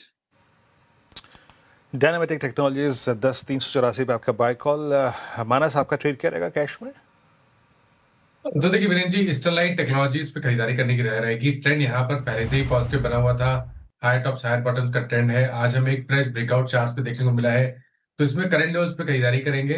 166 का स्टॉप लॉस लगाना है, 178 तक के टारगेट्स पॉसिबल है। ओके, स्टरलाइट टेक्नोलॉजीज ये हो गई माइनस जी के पिक। आशीष बहेती जी, कैश में क्या चुन रहे हैं? जी श्रेया जी, आनंद राठी वेल्थ पे खरीदारी की सलाह रहेगी। खराब मार्केट में भी अच्छा स्ट्रेंथ दिखा रहा है ये स्टॉक और बाइंग मोमेंटम स्ट्रॉन्ग बना हुआ है यहाँ पे। तो 3100 का स्टॉप लॉस लगाकर यहाँ खरीदारी की सलाह रहेगी 3300 और 3400 तक के टारगेट्स के लिए। ओके, मीनवाइल अच्छी रिकवरी निफ्टी में प्ले आउट हो रही है, बैंक निफ्टी में भी अच्छी रिकवरी प्ले आउट हो रही है और देखते हैं शॉर्ट कवरिंग और कहाँ तक लेके जाएगी इसको। लेकिन डे लो से एक बार अब वापस डे लो का दिखाइए ज़रा, निफ्टी और सेंसेक्स में कितनी रिकवरी हुई। सेंसेक्स तो करीब 1550 पॉइंट रिकवर हो चुका है। निफ्टी डे लो से 200 पॉइंट से ज़्यादा रिकवर हो चुका है, 216 पॉइंट के करीब रिकवर हो चुका है। पूरी की पूरी 2 बजे के बाद प्ले आउट हुई है। बैंक निफ्टी में ये सेंसेक्स का हो गया, बैंक निफ्टी में करीब 600 पॉइंट की रिकवरी है। खैर, इस बीच हमारी सरकार क्या कर रही है? जो गल्फ में ऑब्वियसली जो भारतीय फंसे हुए हैं वो फर्स्ट प्रायोरिटी होगी, लेकिन इसके अलावा और क्या क्या प्रायोरिटीज़ हो सकती हैं गवर्नमेंट की? लक्ष्मण जी के पास चलते हैं। लक्ष्मण जी, गुड आफ्टरनून, बताइए। जी गुड आफ्टरनून। दरअसल सरकार जो इस पूरे मामले पर काफ़ी पैनी नज़र बना कर रखी हुई है, खासतौर से विदेश मंत्रालय के भीतर एक वॉर रूम जैसे बनाया गया है जो पल पर नज़र रख रहे हैं और प्रधानमंत्री कार्यालय के साथ संपर्क में। पहली प्राथमिकता यह है कि खाड़ी के देशों में जो भारतीय फंसे हुए हैं उनको कैसे सुरक्षित निकाला जाए, उनकी सुरक्षा का इंतजाम किया जाए। दूसरा जो सबसे महत्वपूर्ण अभी प्राथमिकता है वो है कच्चे तेल की सप्लाई को कैसे दुरुस्त किया जाए। मैंने पेट्रोलियम मंत्रालय के सूत्रों से पता किया तो उनका कहना था कि अभी कुछ दिन तक अगर सप्लाई बाधित भी होती है तो भारत में सप्लाई में कोई दिक्कत नहीं होगी, उतना स्टॉक यहाँ पर है। लेकिन आगे चल के कैसे सुचारू किया जाए कच्चे तेल की सप्लाई, वो एक देखने वाली बात होगी। अगले 24 घंटे में 2 महत्वपूर्ण बैठक हो रही है। एक बैठक हो रही है एक्सपोर्टर्स के साथ कि एक्सपोर्टर्स को कोई दिक्कत ना आए, आगे चलकर लंबा खिंचता है मामला तो उससे कैसे निपटा जाए। और दूसरी बैठक कल होने वाली है जो शिपिंग मिनिस्टर लेंगे शिपिंग सेक्टर के साथ, कि शिपिंग कंपनियों के साथ को उनकी लागत ना बढ़े, कंटेनर पर जो प्रीमियम चार्ज किया जा रहा है वो कम से कम हो, इंश्योरेंस के प्रीमियम कम हो और दूसरे शिपिंग लाइन से कैसे माल ढुलाई की जा सकती है, कच्चे तेल की सप्लाई की जा सकती है, इस पर चर्चा होनी है। तो हर मोर्चे पर हर मंत्रालय संबंधित मंत्रालयों को सख्त निर्देश दिए गए हैं कि हर जरूरी कदम उठाएं। तो अगले 24 से 48 घंटे पर सरकार काफ़ी पैनी नज़र बनाए हुए है। लक्ष्मण जी, वैसे तर्क संगत क्या होता है? कहा जाता है कि 90 दिन का आपके पास स्टॉक होना चाहिए क्रूड के केस में, है ना? भारत इस वक्त कितना 75-80 दिन का मेंटेन कर रहा है? हाँ देखिए, दरअसल जो सामान्य हालात में 75-80 दिन के क्रूड होते हैं वहाँ पे, लेकिन जब ऐसे हालात बनने शुरू हो जाते हैं तो पहले से ही जो ऑयल मार्केटिंग कंपनियां वो अपना स्टॉक करना शुरू कर देती है, पहले से ही दूसरे विकल्प तलाशने शुरू कर देती है। तो ये चूंकि हालात अचानक से बने नहीं है, पहले से इस बात की आशंका जताई जा रही थी, सबने अपना इंतजाम कर रखा था कि अगर 7 से 10 दिन तक भी सप्लाई अगर बाधित होती है तो घरेलू रिफाइनर्स को कोई दिक्कत ना हो, ये सुनिश्चित करने की इंतजाम पहले हो चुके होते हैं। इस वजह से बहुत ज़्यादा पैनिक सिचुएशन यहाँ पर नहीं है। हाँ, लंबा खिंचेगा जिसकी संभावना बहुत कम जता रहे हैं तो फिर मामला बिगड़ सकता है, लेकिन फिलहाल कोई पैनिक जैसे हालात यहाँ पर नहीं है। लेकिन कच्चे तेल की कीमतों में बढ़ोतरी का असर कंज्यूमर पर ना पड़े ये भी सरकार सुनिश्चित करेगी। हालांकि कच्चे तेल की कीमतों में उस तरह से बेतहाशा बढ़ोतरी भी नहीं हो जितना कि आशंका जताई जा रही थी, लेकिन जो बढ़ोतरी होगी उसको तत्काल आप पास ऑन नहीं करिए कंज्यूमर पर, यह भी सुनिश्चित किया जाएगा। तो इसके लिए पेट्रोलियम मंत्रालय, वित्त मंत्रालय, प्रधानमंत्री कार्यालय भी लगातार संपर्क में है। लक्ष्मण जी, बहुत बहुत शुक्रिया। तो यहाँ पे अगर आप देखें एक व्यवस्था तेल की, दूसरा अगर आप देखें सारी की सारी वो कंपनियां जो कि शिपिंग कारोबार में हैं वो, और तीसरा पर्सपेक्टिव एक्सपोर्टर्स का, तीनों के हितों को ख्याल रखने के लिए ये बहुत महत्वपूर्ण अगर आप देखें बैठक और इनफैक्ट बैठकों का दौर। अनुज, बट क्या लग रहा है, हमने क्या क्या देखा? मेरे ख्याल से आपने और मैंने इराक, उसके बाद हमने देखा अफगानिस्तान, है ना? पर इस बहुत दिनों बाद किसी जंग का दायरा बढ़ गया है और Exactly. ईरान जो है वेनेजुएला नहीं है, उसका रिटेलिएशन सिर्फ इजराइल तक या फिर यूएस तक नहीं रहा, 8 देशों को समेट लिया अनुज ने। क्या लग रहा है क्रूड को कितनी विंड प्रोवाइड करेगा? देखिए वीरू, वो जो एक गल्फ वॉर हुई थी ना, वो हुई थी 1990 से 1991 में, ठीक है ना, जो ओरिजिनल गल्फ वॉर थी, जो 42 देशों का कोलिशन था। बहुत समय के बाद उसकी याद आ रही है। अब उस समय हम 10-11 साल के थे, मतलब मैं तो 10 साल का था, तो मेरे ख्याल से आप 8 साल के रहे होंगे। तो वो मतलब वो उस समय वो समाचार में आते थे, वो बुश साहब आते थे, है ना, वो बुश सीनियर, शॉर्ट्स याद आ रहा है, बुश सीनियर, उसके बाद तो बुश जूनियर 2 बार प्रेसिडेंट रह चुके हैं, है ना। तो बुश सीनियर एक ही बार प्रेसिडेंट रहे थे, उसके बाद बिल क्लिंटन से हारे थे वो, उसके बाद फिर उनके बेटे बने थे प्रेसिडेंट, वो हाँ वो 2 बार रहे थे। तो आई थिंक मुझे कहीं ना कहीं ये स्केल जो है ना, अब ये वो वाला स्केल है। उसके बाद जो वॉर्स हुई, चाहे वो रशिया यूक्रेन की वॉर हुई, चाहे वो हमास और इजराइल की वॉर हुई, चाहे वो उसके बाद आप देखें तो इवन इंडिया पाकिस्तान की जो कॉन्फ्लिक्ट्स हुई, वो इस स्केल पर नहीं थी जो ये वाला स्केल है। ये वाला स्केल जो है, ये वही ऑलमोस्ट वही स्केल है। और ये जो है अगस्त 1990 से जनवरी 1991 तक चली थी वो वाली लड़ाई, करीब 4-5 महीने चली थी। अब मैं नहीं चाहता कि उस लेवल की हो, वैसे भी अब लड़ाइयाँ जो है ना वो बहुत रिलेटिवली छोटी होती हैं, कॉन्फ्लिक्ट्स जो हैं वो रिलेटिवली बहुत छोटी होती हैं, क्योंकि जो भी आपको डैमेज वगैरह करना होता है वो 3-4 दिन में आप कर देते हैं, जो भी आपको स्टेटमेंट लेनी होती है वो आप कर चुके होते हैं। तो इसके लिए सब अमेरिका ने डैमेज किया, उसके बाद उन्होंने कहा कि we are open to talks. अब वो उसके बाद वो ईरान ने कहा कि नहीं, हम तो कोई नेगोशिएशन नहीं करेंगे। उस बीच में खबर आई, हालांकि उसका कहीं से पुष्टि नहीं हुई, कि जो खामिनेनी की जगह जिनको बनाया गया था वो भी शायद अब नहीं रहे। तो अब ये सब चीज़ें क्या हैं कि इसमें एक तो सोशल मीडिया और इतना ज़्यादा जो नॉइज़ का एनवायरनमेंट है, इसमें कुछ भी कहना टफ होगा। लेकिन सफाइस तो से अब आप देखिए फार्मा, देखिए आप फार्मा इंडेक्स का इंट्राडे देखिए, या फिर निफ्टी PSU बैंक्स का इंट्राडे देखिए आप। आई थिंक मार्केट में हमेशा यही होगा कि शुरू में पहले 15-20 मिनट में तो आप सब कुछ बेच देंगे, आपको लगेगा ये भी बेचो, ये भी बेचो, ये भी बेचो, है ना। उसके बाद जब थोड़ा बहुत सेटल होने लगते हैं मामले, उसके बाद आप सोचते हैं कि यार सब कुछ क्यों बेचना है, चलिए थोड़े से स्टॉक्स लेने की भी कोशिश करते हैं। यही तो मार्केट है। अगर सब कुछ ही आप बेचते रहेंगे तो फिर तो मार्केट वन वे कोलैप्स होगा। मेटल्स देखिए लोअर लेवल से क्या शानदार रिकवरी आ रही है इंट्राडे में। तो इसके लिए अपना आपा मत खोइए, लेकिन बहुत ज़्यादा अग्रेसिव मत होइए। चलिए अब काम करते हैं, इसी टॉपिक पर रहते हैं। इस वेस्ट एशिया क्राइसिस में क्रूड में उछाल आया है, साथ ही कुछ इंडिविजुअल स्टॉक्स हैं जिनका सेंटिमेंट बिगड़ा है। आशीष से समझते हैं। आशीष, गुड आफ्टरनून। Good afternoon. और बहुत सारे स्टॉक्स हैं, क्रूड की चर्चा, क्रूड से लिंक चर्चा जो स्टॉक्स हैं उसके ऊपर तो हम लगातार फोकस बनाए रखें, लेकिन इसके अलावा इंफ्रा कंपनीज हैं जहां पर आप खास एक्शन देख रहे हैं। आप LNT को देखिए, दिन के दौरान 7% तक की गिरावट आ गई थी। आप चाहे KEC इंटरनेशनल को देखें, इसमें भी बड़ा कट देखने को मिला। कल्पतरू प्रोजेक्ट्स है, इसमें भी गिरावट है। अब दरअसल LNT की कुल ऑर्डर बुक का 37% हिस्सा जो है वेस्ट एशिया से आता है, और भी सिग्निफिकेंट इसके लिए भी है क्योंकि 9 मंथ एंडिंग FY26 यहाँ पर देखें तो जो नए ऑर्डर इनफ्लोज हैं इसमें 33% हिस्सा इसी रीजन से आता है। तो सेंसिटिविटी काफ़ी ज़्यादा है यहाँ पर। KEC इंटरनेशनल की बात करते हैं तो ऑर्डर बुक का 20% एक्सपोजर वेस्ट एशिया से है, और 9 मंथ FY26 ऑर्डर इनफ्लोज के लिहाज से देखें तो सिग्निफिकेंट अगेन 28% के आसपास है। लेकिन कच्चे तेल को आप निगलेक्ट नहीं कर सकते। अभी भी देखिए ब्रेंट ऑयल 9% ऊपर बना हुआ है, और क्रूड में जब जब $1 की तेज़ी आती है तो भारत का जो सालाना इंपोर्ट बिल है वो $2 अरब बढ़ सकता है। और इसी के साथ आप देखें तो वेस्ट एशिया से इस रीजन से तकरीबन 55% के आसपास हम अपनी क्रूड की रिक्वायरमेंट को सोर्स करते हैं। और ख़ास बात यह है कि middle east as a region हमारे लिए बड़ा इंपॉर्टेंट हो जाता है, कि बहुत सारे भारतीय ऐसे हैं जो वहाँ पर कामकाज करते हैं, तो 35% रेमिटेंस वहाँ से भी आता है। अब इंटरग्लोब एविएशन की बात करेंगे। सुबह से लगातार यहाँ पर गिरावट है। एक बार 2 बार इसने रिकवरी का प्रयास किया था लेकिन विफल हो गया। गिरावट यहाँ पर देखने को मिल रही है। कारण क्या है कि UAE अगर आप ग्लोबल एविएशन की इंपॉर्टेंस के लिहाज से देखें तो बहुत बड़ा कनेक्टिविटी हब है। अगर यूएई में थोड़ा सा भी डिस्ट्रप्शन हो जाएगा तो पूरी दुनिया भर की फ़्लाइट कैंसिल होना तय है, और बिल्कुल वो हम देख भी रहे हैं। इंडिगो की तरफ से भी बहुत सारी फ़्लाइट यहाँ पर कैंसिल की गई हैं। इसके अलावा जब जब क्रूड में तेज़ी आती है तो एटीएफ की कीमतें बढ़ती हैं। इसका क्वांटिफाई करके इम्पैक्ट आपको बता देता हूँ कि क्रूड की कीमतें अगर $5 बढ़ती हैं तो आप ये देखेंगे कि सीधे तौर पर इनकी आय में 13% की गिरावट यहाँ पर आपको देखने को मिल सकती है। आय में नहीं, लेकिन हाँ, इनके प्रॉफिट मार्जिन्स में गिरावट यहाँ पर आ सकती है। इसके अलावा अगर आप देखें तो कुछ और इंफ्रा से रिलेटेड है, जैसे मिसाल के तौर पर अदानी पोर्ट्स, यहाँ पर भी गिरावट देखने को मिल रही है।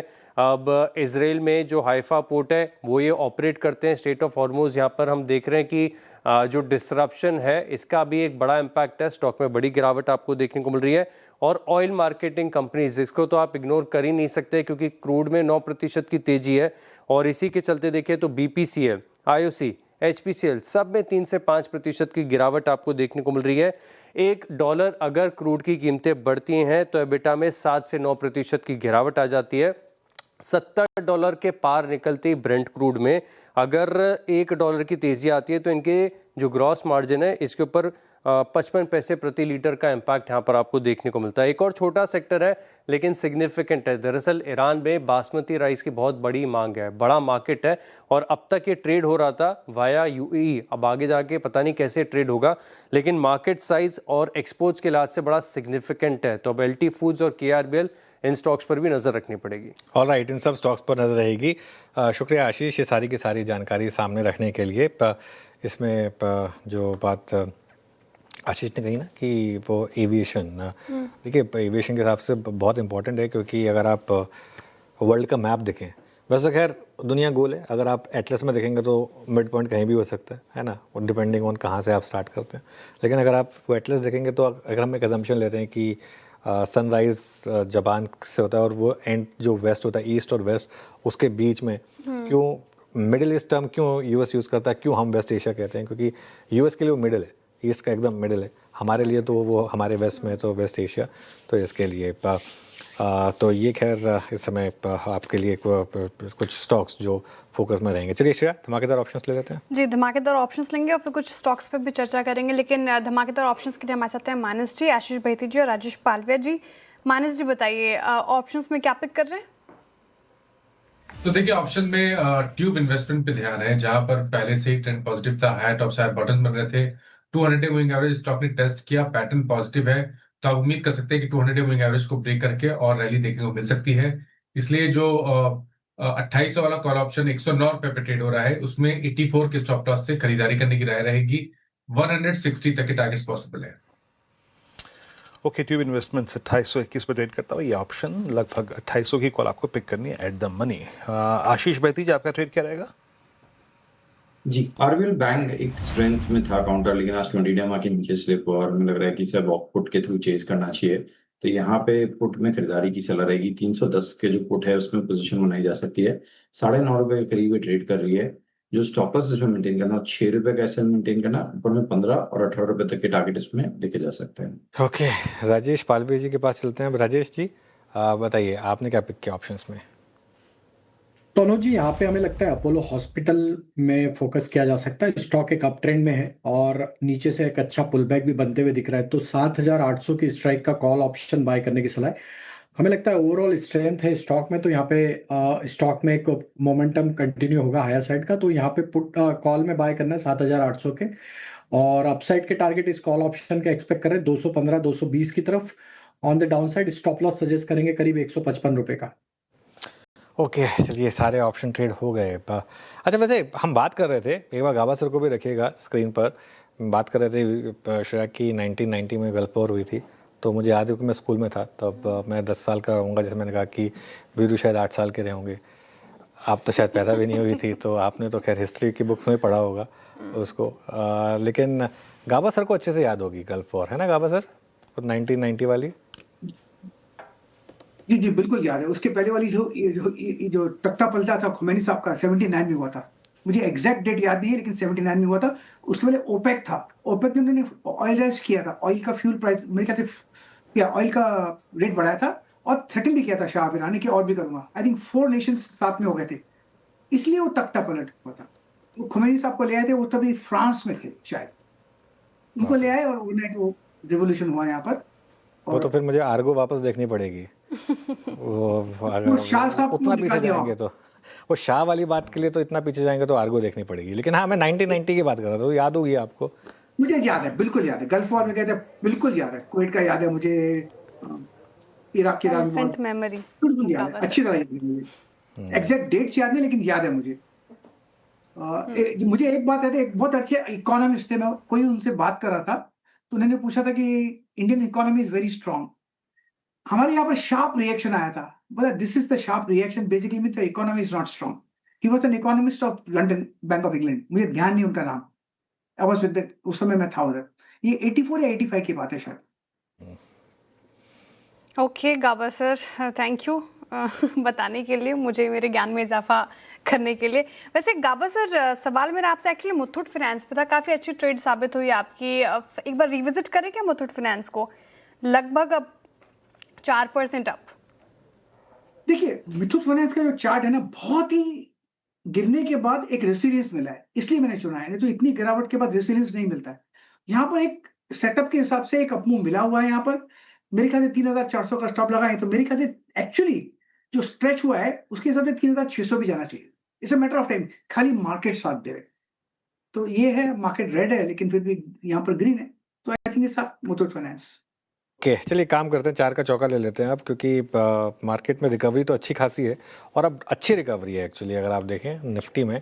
और एक्चुअली इंट्राडे में अब 603 के मुकाबले 868, मतलब 265 पॉइंट के करीब की रिकवरी निफ्टी में इस समय इंट्राडे में। और इवन बैंक निफ्टी में एक वो रिकवरी वाला प्लेट लगा दीजिए प्लीज़, ताकि एक बार वापस दिखाई दे।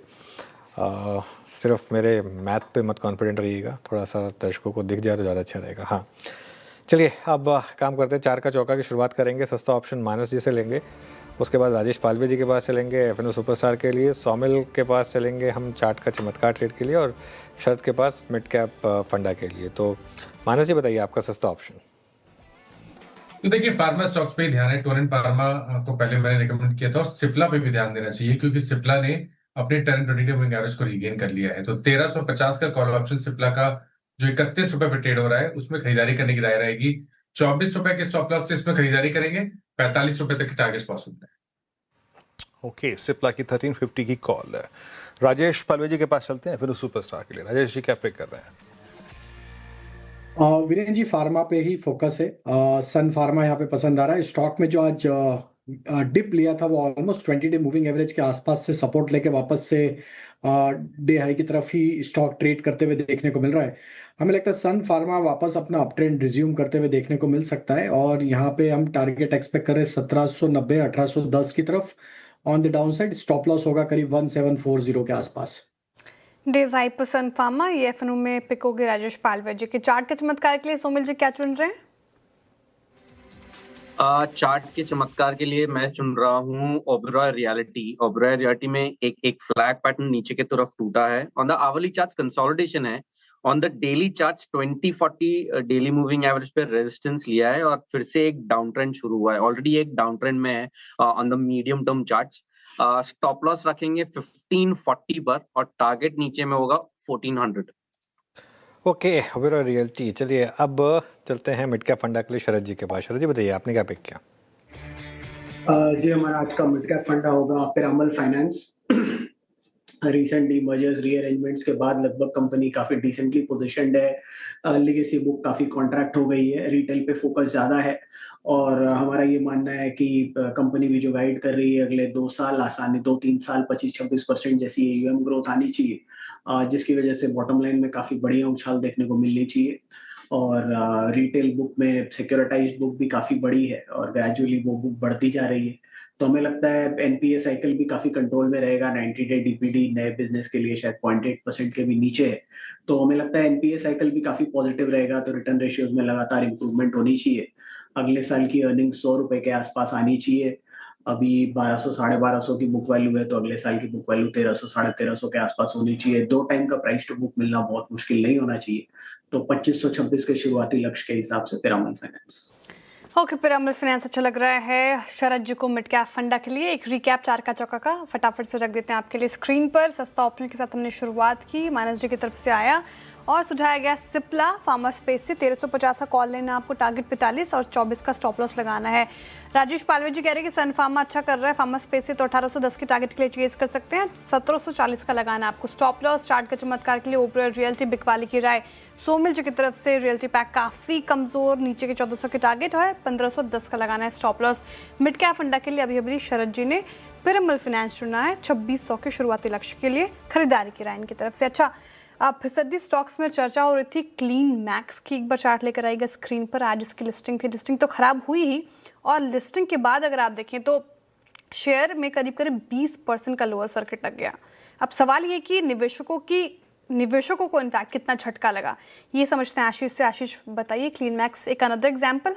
हाँ बिल्कुल, एक और एग्जाम्पल है, और इसके तो समझ में आ गए थे। सब्सक्रिप्शन डेटा जब आया था तभी भी लग रहा था कि इस स्टॉक की लिस्टिंग ऐसी देखने को मिली। अब कारण ये है कि आईपीओ सिर्फ 99% बढ़ा था। हम देखते हैं कि आमतौर पर ओवर सब्सक्रिप्शन यहाँ पर देखने को मिलता है, इसमें तो पूरा सब्सक्रिप्शन भी नहीं मिला, सिर्फ 99%।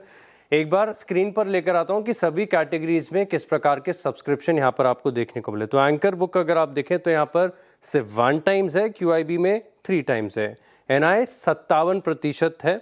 रिटेल का कोटा आप देखें, ना के बराबर का रिस्पॉन्स यहाँ पर देखने को मिला, सिर्फ 0.07 टाइम्स, यानी सिर्फ 7%। अच्छा, ये कंपनी बड़ी फनी लग रही है क्योंकि एम्प्लॉय कर्मचारी का कोटा पूरा नहीं भरा, सिर्फ 11% है। अब एम्प्लॉय से बेहतर कौन समझेगा कंपनी को, और कुल सिर्फ 99% यहाँ पर मिला। अब आमतौर पर क्या होता है कि जितनी भी कंपनीज़ की ऐसे 99% के सब्सक्रिप्शन के बाद की लिस्टिंग हुई है, उनकी परफॉर्मेंस बड़ी भयंकर, बड़ी ख़राब देखने को मिली है। और 2007 से लेके अब तक 14 ऐसी कंपनी रही है जहाँ पर 99% के सब्सक्रिप्शन के बाद लिस्टिंग यहाँ पर देखने को मिली। सभी का ट्रैक रिकॉर्ड काफ़ी ख़राब है। आप लास्ट जो कंपनी थी 2021 दिसंबर में, ये स्टार हेल्थ का IPO आया था। आज तक अगर आप देखें तो उन भाव पर ये स्टॉक नहीं आया, बहुत ज़्यादा अंडर परफॉर्म कर रहा है। और सभी कंपनी, सिर्फ एक HAL एक एक्सेप्शन ऐसा इस लिस्ट में जहाँ पर आप देख सकते हैं कि अभी भी पैसा बना हुआ है लोगों का, बाकी सब कंपनीज़ में बहुत ही ख़राब प्रदर्शन यहाँ पर देखने को मिला। अब क्या ख़राब है इस कंपनी में, डेट बहुत बड़ा कंसर्न है और सिग्निफिकेंट है, क्योंकि 2.33 टाइम्स का डेट टू इक्विटी रेशियो है। 10,570 करोड़ के आसपास का टोटल डेट है, 650 करोड़ प्लस तो ये सिर्फ ब्याज में फाइनेंस कॉस्ट के तौर पर ये खर्च कर देते हैं। हालांकि इस जो फ्रेश इशू है इसमें से 1122 करोड़ के आसपास ये डेट रिडक्शन के लिए भी करेंगे, लेकिन इसके बाद भी आप देखें तो डेट काफ़ी ज़्यादा देखने को मिल रहा है। कहीं ना कहीं एक और चिंता ये है कि 36% जो इनकी रेवेन्यू है ये टॉप 10 क्लाइंट से आती है। तो अगर वहाँ पर कुछ भी कॉन्ट्रैक्चुअल चेंजेस होते हैं लॉन्ग टर्म PPAs में, तो एक सिग्निफिकेंट इम्पैक्ट इनकी रेवेन्यू में देखने को मिल सकता है। अच्छा, कंपनी के फंडामेंटल्स ऐसे कमज़ोर, डेट इतना ज़्यादा, सब्सक्रिप्शन इतना ख़राब, और वैल्यूएशन आप देखिए इतनी महंगी। अब क्लीन मैक्स पी के लिहाज से इसको जज नहीं करना चाहिए, लेकिन फिर भी एक बार आपको बता देता हूँ 366 टाइम्स की पी पर आया है। बाकी सब कंपनीज आपकी लिस्ट में है, कोई 50 है, कोई 100 है। लेकिन EV बाय EBITDA भी देखें तो 20 टाइम्स पर है। वहीं अगर आप NTPC ग्रीन को देखें तो 40 टाइम्स है, एक्मे सोलार 15 टाइम्स है, अदानी ग्रीन 24 टाइम्स पर है। तो महंगे वैल्यूएशन, ख़राब सब्सक्रिप्शन, बहुत ज़्यादा डेट और बिल्कुल ख़राब लिस्टिंग। बिल्कुल, अदानी ग्रीन से भी अगर आप महंगा IPO ला रहे हैं तो क्या ही होगा। वो एक बार वो ग्राफिक वापस रखिएगा जरा, सब्सक्रिप्शन वाले 99%। ये आशीष 99% सब्सक्राइब हुआ था, फिर ये प्राइस फिर भी अपर बैंड पे हुआ था क्या? हाँ 99 अपर बैंड पे हुआ है, अपर बैंड पे हुआ है। और मैं तो ये सोच रहा हूँ कि आज एम्प्लॉयज़ को कुछ स्पेशल वो गिफ्ट दिया होगा क्या कंपनी ने, कुछ बोला होगा कि एम्प्लॉयज़ ने 11% किया। अच्छा, इस बार रिटेल स्मार्ट निकला, वैसे इस बार मुझे खुशी है कि रिटेल स्मार्ट निकला। अच्छा, एक चीज़ बताऊँ मैं आपको, इसको एक बार वापस रख दीजिए, QIB पोर्शन आएगा एक बार ज़रा स्क्रीन पर। पता है दिक्कत क्या हो गई है? दिक्कत ये हो गई है कि ज़्यादातर IPOs में ना ये जो QIB पोर्शन भर जाता है ना, बहुत ज़्यादा। मैं एक सिंपल बताऊँ, एक इनफैक्ट ये रह गया, मुझे पूछना चाहिए था सेबी चेयरमैन से सवाल।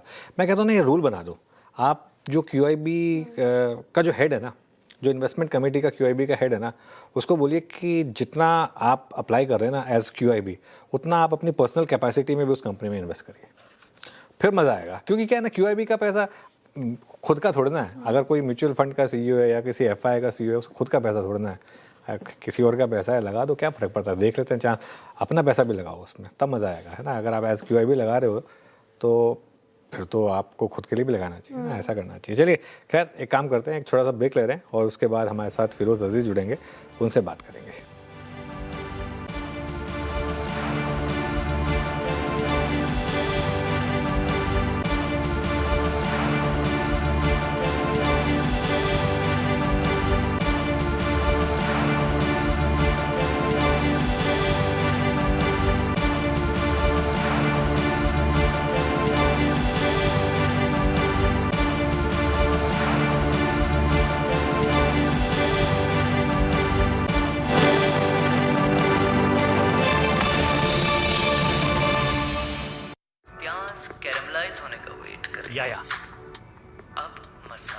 अरे बैटमैन का करछी कौन ले गया? Gullu my new kitchen, what's wrong? तमीज से बात करो आंटी, आपके किचन में सब कुछ वाटरप्रूफ प्लाई से बना हुआ है, सो रिलैक्स। हाँ, you're right. ग्रीन प्लाई के अल्टीमेट वाटरप्रूफ प्लाई से बना है। Yes. Let me help you with the peas. मतलब? मैं मटर छील लेती हूँ। शाबाश। ग्रीन प्लाई का ultimate waterproof ply, waterproof interiors का रिप्लाई। ये हैं कोटक नियो के तेज trader. Vicky index dips and snaps back. ये ट्रिगर गिरावट का है, कसम कैंडलस्टिक्स की। बेचो और बचो। ये करते हैं शोर को इग्नोर, और ये हौसला जानकारी और तैयारी से मिलता है। स्टे तेज with Kotak neo. Investments in securities markets are subject to market risks. Read all related documents carefully before investing.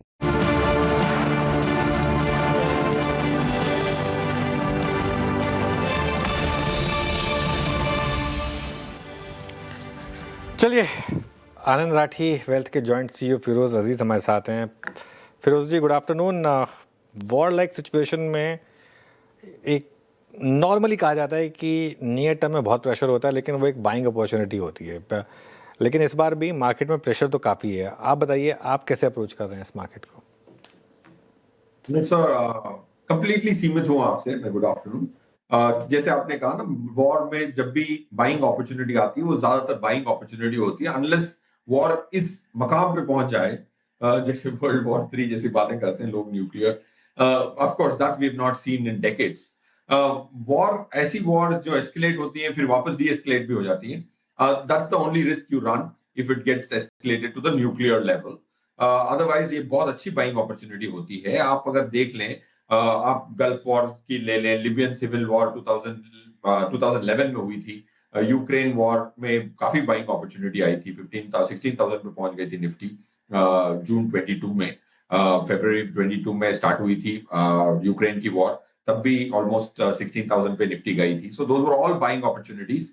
So I think इसको बाइंग अपॉर्चुनिटी के तौर पे ही देखना चाहिए। One second, I think broader market की ऐसे दिन पे अगर फॉल, अंडर परफॉर्मेंस निफ्टी से आधा 1% ना हो, that is shocking. That means एक थोड़ी बॉटमिंग है स्मॉल कैप स्पेस में, स्पेशली लार्ज वेट में। आज हम देख रहे हैं कि निफ्टी और स्मॉल कैप में अंडर परफॉर्मेंस आधा % का है। ज्यादातर ऐसे दिनों में अंडर परफॉर्मेंस 1 से 2% तक भी था, कभी 3% भी होता है। दैट मीन्स स्मॉल कैप में एक बेस फॉर्मेशन जरूर हो रहा है, स्पेशली हेवी वेट्स में। जैसे एनएसई स्मॉल कैप 50 जो है वो 50 constituents of NSE small cap 250 से 50 कॉन्स्टिट्यूएंट्स देखता है। उसमें जो अब बॉटम फॉर्मेशन हुई है वो काफी स्ट्रॉन्ग एंड एविडेंट है। That's a place where you can play the market if you are courageous. Okay, good afternoon Feroze ji. Good afternoon. Shreya बात कर रही हूँ। आपने कहा अपॉर्चुनिटी है मार्केट में, लगातार ही एक्सपर्ट से बात होती है और यही कहा जाता है, लेकिन अपॉर्चुनिटी है तो वो कौन से स्टॉक या सेक्टर में है जहाँ पे निवेश करे निवेशक? देखिए, मैं वो ABC कह रहा था काफी सालों, 6 से 8 महीनों से। A is for auto, banking and consumption. So I will add the D. अब ऐसे दौर में डिफेंस हमेशा थोड़ा ज्यादा चलता है फॉर द मोमेंटम। अगर आप यूक्रेन की वॉर देखें तो यूक्रेन की वॉर जब ब्रेकआउट हुई, वहां से पीक जब तक देखा गया, defence almost moved up 80%। So I think so defence sector एक ऐड कर देता हूँ, ABCD हो जाता है। तो कंजम्पशन अभी तक भागा नहीं है। Auto of course outperformance आ चुकी है। बैंकिंग बहुत स्थिरता होगी, मेरा ये मानना है, क्योंकि आपकी जो बैंक्स हैं वो टॉप 10 में है। निफ्टी के टॉप 10 कॉन्स्टिट्यूएंट में 4 banks are there and 1 NBFC is there. बाकी 2 IT के स्टॉक हैं, 3 कंजम्पशन के स्टॉक हैं। The banking is so well represented, और इंडिया का जो पैसा है, जो लिक्विडिटी है, वो इसको बॉयंट रखेगी। तो आपको banking, consumption and defence, auto is a little overdone. अच्छा फिरोज जी, इस वक्त जिस प्रकार की इस वॉर का जो दायरा है, अब तक अनुज और मैं आपके आने से पहले यही बात कर रहे थे कि इसका दायरा शुरू से ही काफ़ी बड़ा है। अमेरिका और इजराइल का अटैक, उसके बाद जो ईरान का रिटेलिएशन था, वो बहुत बड़े दायरे में हुआ। आपकी क्रूड पूरे डायनामिक्स को डिस्टर्ब करेगा। और क्रूड पिछले 1.5 साल से एटलीस्ट हमारे लिए बहुत अच्छी ट्रेजेक्टरी में था। That was I think 65 and 68 and 70 and maximum 70। But suddenly इस क्रूड का 80 की तरफ जाना, या फिर ये वॉर अगर और लंबी खिंचती है, क्रूड डायनामिक्स खराब होते हैं। आप अपने पोर्टफोलियो में क्रूड इन्फ्लेशन रिलेटेड रिस्क को रिड्यूस करना चाहेंगे या फिर कर रहे हैं या फिर सोच रहे हैं उसके बारे में क्या? सर बिल्कुल क्रूड का इम्पैक्ट हमेशा रहता है वॉर्स में। आप देखें क्रूड ऑलमोस्ट 75 से 130 गया था रशिया के यूक्रेन को अटैक करने में। 2011 में जो वॉर हुई थी उसमें भी 95 से 125 गया था। गल्फ वॉर में तो 17 से 41 चला गया था। सो आप बिल्कुल सही फरमा रहे हैं कि क्रूड ऊपर जाता है, बट मेरा ये मानना है कि क्रूड पहले का क्रूड अलग था और आज का थोड़ा अलग है। ऑफ कोर्स इंडिया की जो क्रूड इंपोर्ट्स है वो काफी डिवर्सिफाइड है। 35% आता है हमारे रशिया से आता है, right, and so on so forth. If you see Iran से सिर्फ 3.5% आता है। Of course strait of Hormuz, however you pronounce it, वो अगर ब्लॉक होता है तो टेम्पररी शॉक्स आते हैं, but I think I am not too worried about crude now. क्या ये 100-120 पे जा सकता है? मेरा अंदाजा है कि नहीं जा सकता। और अगर वो वहां नहीं जा सकता तो क्या ये सस्टेन्ड इम्पैक्ट कर सकता है? The answer is no. Of course 2008-9 में हमारी जो जीडीपी का जो क्रूड इंपोर्ट था वो ऑलमोस्ट 15% ऑफ आवर जीडीपी। आज 4.5% of our GDP are crude import bill. So हमारी निर्भरता भी कम हो गई। So I am not too worried, and portfolio hedging की वजह से I will not take a 1-2 month call. So इतना फिक्र नहीं है। 100 के ऊपर जाने की अगर गुंजाइश होती तो मैं जरूर करता। ओके, चलिए फिरोज जी, इन सबसे पहले भी एक सेक्टर मार्केट के लिए ऑलरेडी काफ़ी दिक्कत में था, वो था आईटी। अभी आनंद राठी में आप क्या कर रहे हैं स्पेस में? इतनी बड़ी करेक्शन के बाद क्या निबलिंग कर रहे हैं या फिर अभी अवॉइड करेंगे? मैं और थोड़े दिन अवॉइड करूंगा बिकॉज बहुत सारा और आईटी ऑफ कोर्स जो टाई अप्स करने की सोच रही है इंडियन कंपनीज, उधर भी काफी टर्मोइल है। I think you better of not be having IT. कैसे वो पैन आउट करता है, वो जियोपॉलिटिक्स में भी घुसने की कोशिश हो रही है उनकी, मतलब उनको घुसाया जा रहा है। सो I would say I would stay away from IT because sentiment खराब है तो you will be chasing your own tail if you are chasing. Okay, अभी भी आप दूरी बना के रख रहे हैं। फिरोज जी, ब्रेंट क्रूड की हमने चर्चा कर ली। दूसरी कमोडिटी जैसे गोल्ड एंड सिल्वर, वॉर के मद्देनज़र ये भी चर्चा का विषय बनता है। 2025 भी हमने देखा, आप 26 की शुरुआत में भी गोल्ड एंड सिल्वर में जिस तरीके से तेज़ी है, इसके बाद अब क्या कर रहे हैं आप? हालिया वॉर के बाद, युद्ध की जो सिचुएशन बनी है उसके बाद आपका टेक क्या होगा गोल्ड और सिल्वर पर? मैडम, मेरा तो हमेशा यही टेक रहा है कि अगर आपके पास डेट है एज एन इन्वेस्टर, वो डेट को अगर आप आधा गोल्ड में तब्दील करते हैं स्टैगर करके, 5,400 के लेवल पे तो बिल्कुल नहीं, स्टैगर करके, तो आप गोल्ड जरूर ले सकते हैं। अब जैसे मेरे पोर्टफोलियो में बिल्कुल डेट नहीं है, कोई एडवाइजर वेल्थ मैनेजर, मेरे पास 393 वेल्थ मैनेजर्स कोलीग्स हैं, उनके पास भी डेट नहीं है, तो उनका गोल्ड से कोई लेना देना नहीं है मेरे हिसाब से। इक्विटीज को खुद ही, इक्विटी अपना खुद का हेज है, वक्त इक्विटी को हेज कर लेता है। You don't have to double do your hedge, that's my belief. And वक्त ने बताया है और डेटा भी बताता है कि भाई 4 साल की रोलिंग में ऐसे समय से लॉस नहीं हो सकती। सो कमिंग बैक, गोल्ड खरीद सकते हैं, डेट रिप्लेसमेंट हो सकता है, स्टैगर करके खरीदे गोल्ड। अगर आज की वॉर के बाद भी अगर पीक पे वापस नहीं पहुंचा है 5,550, तो there is not so much headroom. इसके बाद अगर आप पीक को रीएस्टैब्लिश नहीं किए हैं, both on gold and silver, silver का ऑलमोस्ट $121 का पीक था, आज हम 193-94 पे हैं। सिल्वर तो I would be very very because उसमें काफी एल्गोरिथमिक ट्रेडर्स हैं कॉमेक्स में, वो बहुत इजीली लोगों को नुकसान दे सकता है। So gold replacement to date, stagger, please stagger. अच्छा फिरोज जी, अभी हमने पूरे 24-23 के मिड से लेकर 25 के बिगिनिंग तक और इनफैक्ट मिड तक न्यू एज स्टॉक्स में अच्छा पैसा बनता देखा। नायका में देखा है, इटर्नल में देखा है। इटर्नल तो आई मीन ऑलमोस्ट आईपीओ के बाद कोलैप्स हुआ, 60 से लेकर हमने ऑलमोस्ट 325 तक का मूव देखा।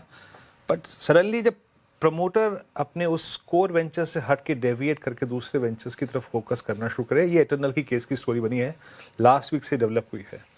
ऐसे फंड मैनेजर आप कैसे रीड करते हैं इसे? आप क्या उस स्टॉक पे व्यू लेंगे? आप इटर्नल पे स्पेसिफिकली कमेंट करने की क्षमता नहीं रखता हूं, बट मैं आपको एक चीज, एक दिशा में बता सकता हूं कि हो क्या रहा है। क्या होता है कि जो न्यू एज बिजनेसेस हैं उसमें ओनरशिप प्रमोटर के पास कम होती है, और इनकी जब आईपीओ की लिस्टिंग होती है तो ये इंडिसेस में आ जाते हैं। आप अगर देखें this is just a fact, it's not a recommendation on internal to buy और सेल। इसमें प्रमोटर की डेफिनेशन में कोई नहीं, ओके, कोई प्रमोटर की डेफिनेशन ही नहीं, मतलब जीरो होल्डिंग है प्रमोटर की। सो इससे क्या होता है कि फ्री फ्लोट बहुत ज्यादा होती है, 70-75% की फ्री फ्लोट है इस स्टॉक की। अगर आप निफ्टी में आ जाते हैं और 75% की फ्री फ्लोट रखते हैं तो आप ऑलमोस्ट 14 स्टॉक हो गए हैं निफ्टी में। अगर 14 स्टॉक हो जाते हैं, उसकी वजह से आपको जो पैसा आता है वो एक वाइंडिंग साइकिल होता है, एक अनवाइंडिंग साइकिल होता है। जब वाइंडिंग साइकिल होता है, पैसा आता है, परफॉर्मेंस आती है, वेट बढ़ता है और पैसा आता है, उससे और परफॉर्मेंस आती है। This is the self fulfilling prophecy. जब वो अनवाइंडिंग साइकिल होती है तो भी वो अनवाइंडिंग वैसी होती है, अंडर परफॉर्मेंस आता है, वेट कम होता है, पैसा निकलता है, वापस अंडर परफॉर्मेंस होती है, वापस वेट कम होता है। सो ये न्यू एज स्टॉक जिसमें प्रमोटर होल्डिंग नहीं होती है इतनी ज्यादा, क्योंकि प्राइवेट इक्विटी में पैसा रेज कर चुके होते हैं वो, और आईपीओ में वो प्राइवेट इक्विटी वाला एग्जिट कर रहा होता है, तो इसमें जो वेट्स आती हैं, जैसे निफ्टी की सबसे छोटी वेट फ्री फ्लोट की 52,000 करोड़ की है, 10 साल पहले 6,000 करोड़ की थी, और 5 साल पहले भी इंसिडेंटली कोविड के टाइम पे 7,000 करोड़ की फ्री फ्लोट वाली कंपनी निफ्टी के अंदर थी। आज 52,000 करोड़ की सबसे छोटी फ्री फ्लोट है। अब एटर्नल की अगर आप बात करें, only data, I am not recommending, not do I have the ability to recommend, उसकी फ्री फ्लोट आएगी ऑलमोस्ट 1.5 लाख करोड़। तो उससे जो वेट आएगा वो तो इंडेक्स फंड में चला जाएगा। EPFO invest only in index funds through 2 AMCs, SBI UTI के माध्यम से 7-8 लाख करोड़ ईपीएफओ ने डाले हुए निफ्टी और सेंसेक्स में। So you get a large push from the liquidity being in the index due to lower free float. Okay, चलिए तो एटर्नल पे इनफैक्ट ऐसे केसेस पे आपका ये व्यू था। बहुत बहुत शुक्रिया फिरोज जी, आप इस कार्यक्रम में शामिल हुए और सभी पहलुओं पर अपनी राय रखी। बहुत बहुत शुक्रिया इस कार्यक्रम में शामिल होने के लिए। चलिए मार्केट्स अगर आप देखें, मॉर्निंग स्विंग हाई जो था 948 का, उसको ऑलमोस्ट रीटेस्ट करता हुआ अनुज एक सेंस मिल रहा है कि शायद बाजार खुलने के बाद, क्रैक होने के बाद जो पुट राइटर्स जोन बन गए, हमने उससे तो रिस्पेक्ट किया, लेकिन कॉल राइटर्स के जोन को हम लांग नहीं पाए।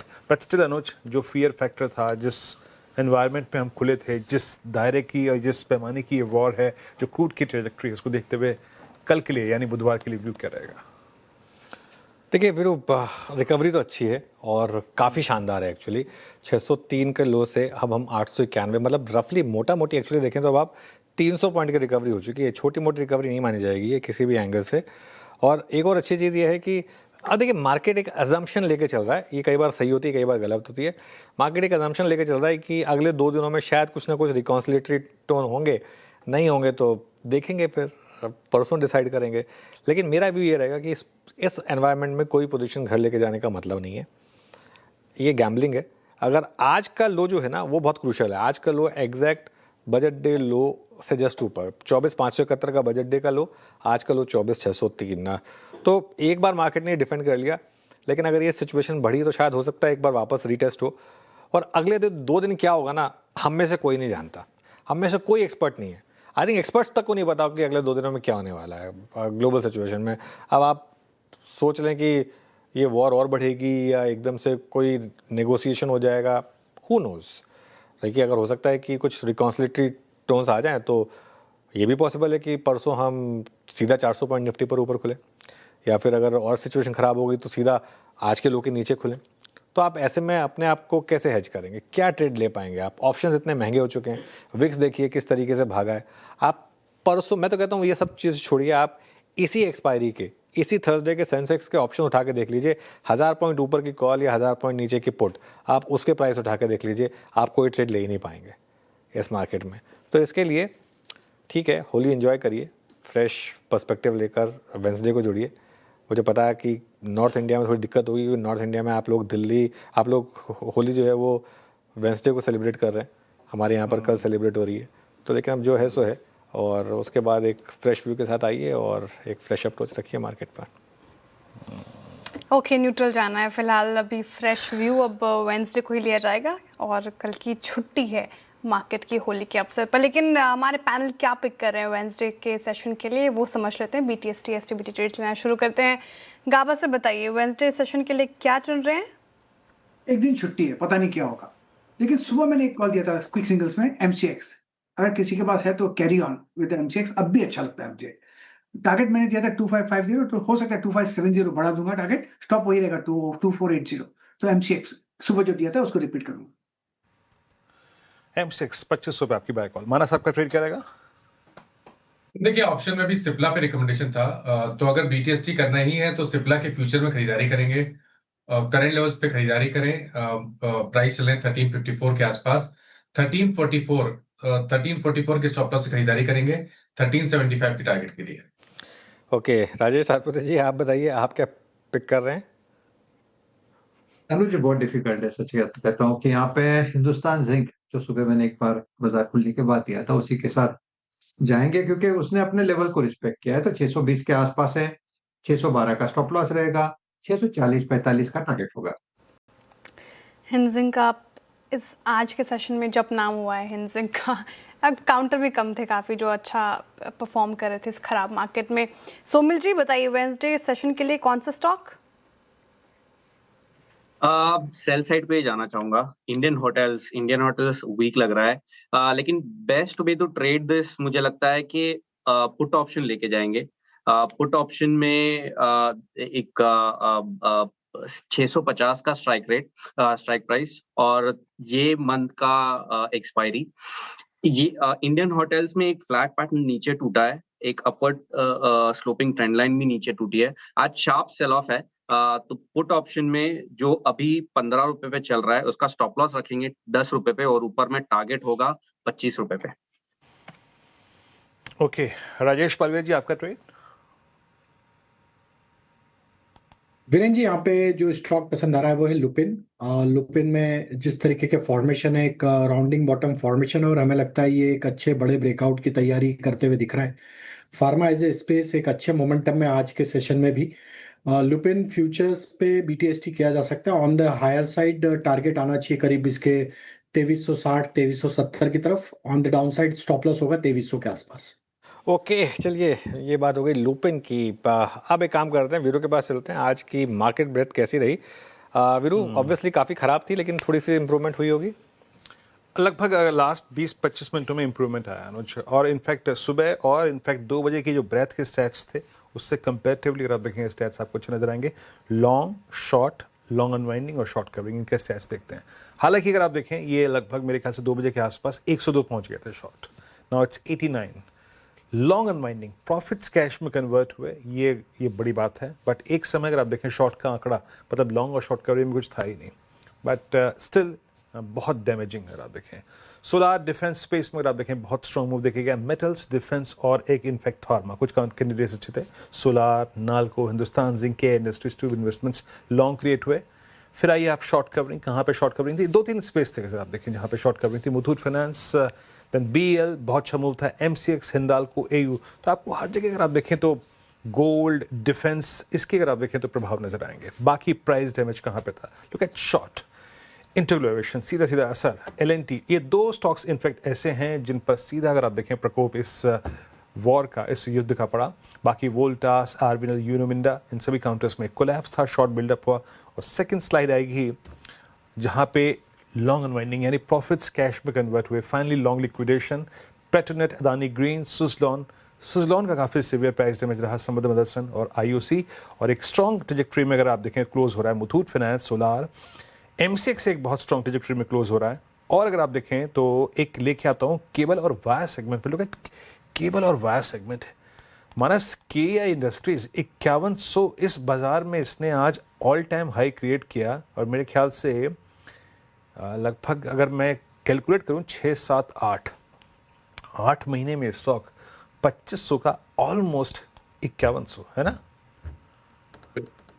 तो देखिए ट्रेंड तो बहुत पॉजिटिव है और अगर हम वीकली चार्ट पे जाएं तो वहां बेहतर पैटर्न देखने को मिलेंगे। हायर टॉप हायर बॉटम का ट्रेंड है। जो 2024 का हाई था स्टॉक उसके ऊपर निकला है, तो अपनी पोजीशन में बने रहना चाहिए अगर आपके पास एक पोजीशन ट्रेड है तो। स्टॉप लॉस आपको अब 49.50 के नीचे लगा के रखना है, पोजीशन को होल्ड करना है, क्योंकि जिस तरह के पैटर्न से उसको देख के लग रहा है कि शायद ये 5400 5450 की तरफ जाने की कोशिश कर सकता है। KI इंडस्ट्रीज होल्ड करने की राय। फिलहाल कमजोर मार्केट में भी अच्छा प्रदर्शन और पिछले कुछ सत्रों से अच्छा किया है इस पर्टिकुलर काउंटर ने। इनफैक्ट स्पेस में भी अच्छी तेजी। लेकिन अभी फिरोज जी से बात हो रही थी गोल्ड एंड सिल्वर को लेकर। सर आपका व्यू जानना चाहूँगी। गोल्ड जैसा कि हम चर्चा करें 2025 में भी चर्चा में था, 2026 की शुरुआत से चर्चा में, और जिस तरीके से अब सिचुएशन बनी है फिर से सर्ज तो जिन्होंने वो रैली मिस की थी, क्या वो अब इस वक्त हाथ लगाएं गोल्ड या सिल्वर में, कैसे अप्रोच करें? मैं तो गोल्ड और सिल्वर दोनों में इन्वेस्ट करता हूँ, और आज से नहीं पहले से इन्वेस्ट कर रहा हूँ, क्योंकि मेरा तो एसेट एलोकेशन का मामला होता है, तो उस हिसाब से मैं थोड़ा बायस्ड हूँ। लेकिन मेरा अभी भी यही मानना है कि देखिए, सिल्वर में एक वन वे स्पेकुलेटिव रैली हो गई थी, वो थोड़ी सी कोलैप्स हुई, लेकिन अभी भी मुझे लग रहा है कि सिल्वर में बड़े मूव थोड़े से और बाकी हैं। इतनी आसानी से ये नहीं है कि बस वो रैली कम्प्लीटली कोलैप्स हो गई वो, और इस एनवायरनमेंट में थोड़ा गोल्ड और सिल्वर आपके पास वैसे भी होना चाहिए। ये मेरा व्यू रहेगा। चलिए काम करते हैं, एक कुछ और बात करते हैं। टीज़र दिया था हमने आपको कि निफ्टी में कब कब बॉटम बनता है, क्योंकि बाजार में पहले ही काफ़ी टेंशन हैं, एफआई की बिकवाली, एआई, अब तो यूएस ईरान युद्ध। तो हॉर्माज ने कुछ आंकड़े निकाले हैं पिछले 10 साल के। जी हाँ, 10 साल के आंकड़े हैं ये, तो थोड़ा सा उनसे जानने की कोशिश करते हैं कि किस लेवल तक हम बॉटम बना सकते हैं। हॉर्माज बताइए। Good afternoon. गुड आफ्टरनून अनुज। और इस निराशावादी माहौल में थोड़ा सा ऑप्टिमिज्म लाने की कोशिश करते हैं, क्योंकि इस पूरे पहले 2 महीनों में इस साल के और आज के सेशन को मिलाकर अगर हम देखें तो निफ्टी में कम से कम 5% की गिरावट देखने मिली है। लेकिन ज़्यादातर अगर हम देखें तो पिछले 10 सालों में 8 बार ऐसा हुआ है जब सालाना बॉटम जो है निफ्टी का वो जनवरी से मार्च के बीच में बना है, और निचला स्तर बनता है इस दौरान, और फिर बाद में जाकर के निफ्टी में रिकवरी देखने मिलती है। अगर हम 2016 से लेकर के डेटा को मैप करने की कोशिश करें तो 2016 से लेकर 2020 तक हर वर्ष जो है निफ्टी का बॉटम जो है जनवरी से मार्च के बीच में ही बना है। और पिछले 5 सालों में भी अगर हम देखें तो अप्रैल तो 2025 में भी डोनाल्ड ट्रंप की वजह से अप्रैल में जो है साल का बॉटम बना था, वरना वो भी मार्च में ही पड़ता। और सिर्फ 2022 एक ऐसा आउटलायर है जहां पर जून में निफ्टी का बॉटम बना था साल के लिए। अगर हम पूरे साल को अगर हम ग्रैन्युलरली देखें तो 2016 में जब 29 फरवरी को बजट पेश हुआ था, तब निफ्टी ने जाकर के 6825 का जो है वो बॉटम बनाया था, और उसके बाद जाकर के निफ्टी में 20% की रिकवरी देखने मिली थी। 2018 का एक इकलौता साल ऐसा है जहां पर निफ्टी ने जो है सिंगल डिजिट रिकवरी दिखाई है अपने सालाना बॉटम से, वरना अगर हम बाकी के साल देखें, चाहे वो 2020 हो, चाहे वो 2022 हो, 2021 हो, सभी में लगभग 10 से लेकर के 20 या 30% की रिकवरी हमें साल के अंत तक देखने तो मिली जाती है। 2020 तो खैर चलिए एक आउटलायर था कोविड की वजह से, लेकिन अगर बाकी के साल भी अगर हम देखें तो पॉजिटिव रिटर्न्स, वो भी इसलिए क्योंकि पिछले 10 सालों से निफ्टी ने सालाना आधार पर पॉजिटिव रिटर्न्स दिए हैं। तो हम एक ऐसे फेज में इस वक्त है जहां पर निफ्टी के साल के बॉटम बनने के आसार है। तो लोगों को या बाजार को तो उम्मीद यही होगी कि पहली फरवरी का जो लो था वही इस साल का बॉटम बन जाए और फिर साल जाकर के रिकवरी शुरू हो जाए। करीब 11 बार हॉर्माज ने बॉटम शब्द का यूज़ किया और इस समय आई थिंक शायद वो ट्रेंड भी हो रहा हो। एक इस पे दोहे की 2 लाइनें हैं श्रेया कि बॉटम बॉटम सब कहें, बॉटम बनाना कोई, जब असल बॉटम बने तो रोकड़ा बचा ना कोई।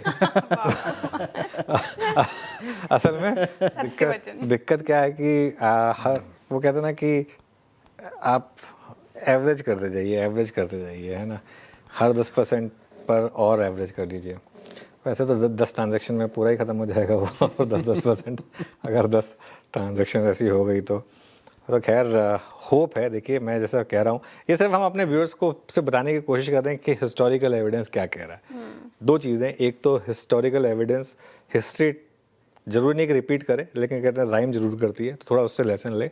और दूसरा, कोई ज़रूरत नहीं है कि आपको एग्जैक्ट बॉटम पे ही इन्वेस्ट करना है, वो सिर्फ एक पर्टिकुलर कुछ लेवल्स हैं जिन पर ध्यान रखें और एक बार कंफर्मेशन आ जाने दें मार्केट से, भले ही जैसे मैं कह रहा हूँ भले ही 1000 पॉइंट ऊपर लेना पड़े, लेकिन उसके बाद लें।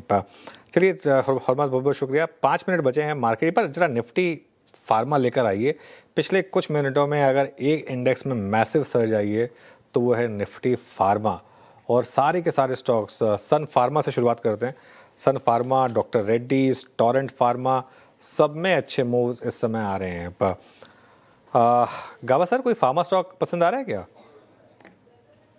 सुबह आ रहा था ग्लेनमार्क और ऑरोबिंदो फार्मा, 2 ध्यान में थे।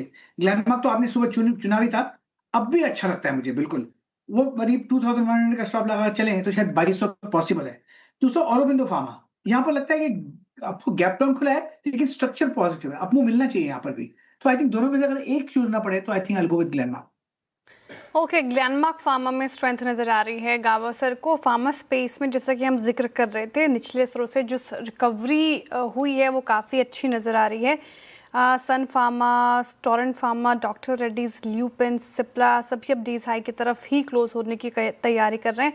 इनफैक्ट दूसरा स्पेस मेटल, क्योंकि इंट्राडे में जब बढ़त गवाई सारी स्पेसेस ने तो मेटल ने भी गवाई, लेकिन फिर से अच्छी खासी रिकवरी के साथ आप देखिए NALCO, hinging, Hind copper, JSL और JSW स्टील जैसे काउंटर्स क्लोज हो रहे हैं। लेकिन कुछ और काउंटर्स पे करने की कोशिश करते हैं जो ऐसे मार्केट में, एक बार ITC लेकर आएगा, एक बार स्क्रीन पर ITC रखिए और ITC एक बार रखते हैं स्क्रीन पर। और जिस तरीके से यहाँ पर अगर आप देखें निफ्टी IT हालांकि रिकवरी करने की कोशिश करते हैं, लेकिन ITC ने जिस तरीके से थोड़ा सी रिकवरी दिखाई है, इसको कैसे अप्रोच किया जाए? राजेश सातपुते जी, काफ़ी स्केप्टिकल हो जाता है मामला जब IT स्टॉक्स की बात करते हैं, लेकिन निचले स्तरों से ITC में रिकवरी कैसे देख रहे हैं आप, क्या करना चाहिए?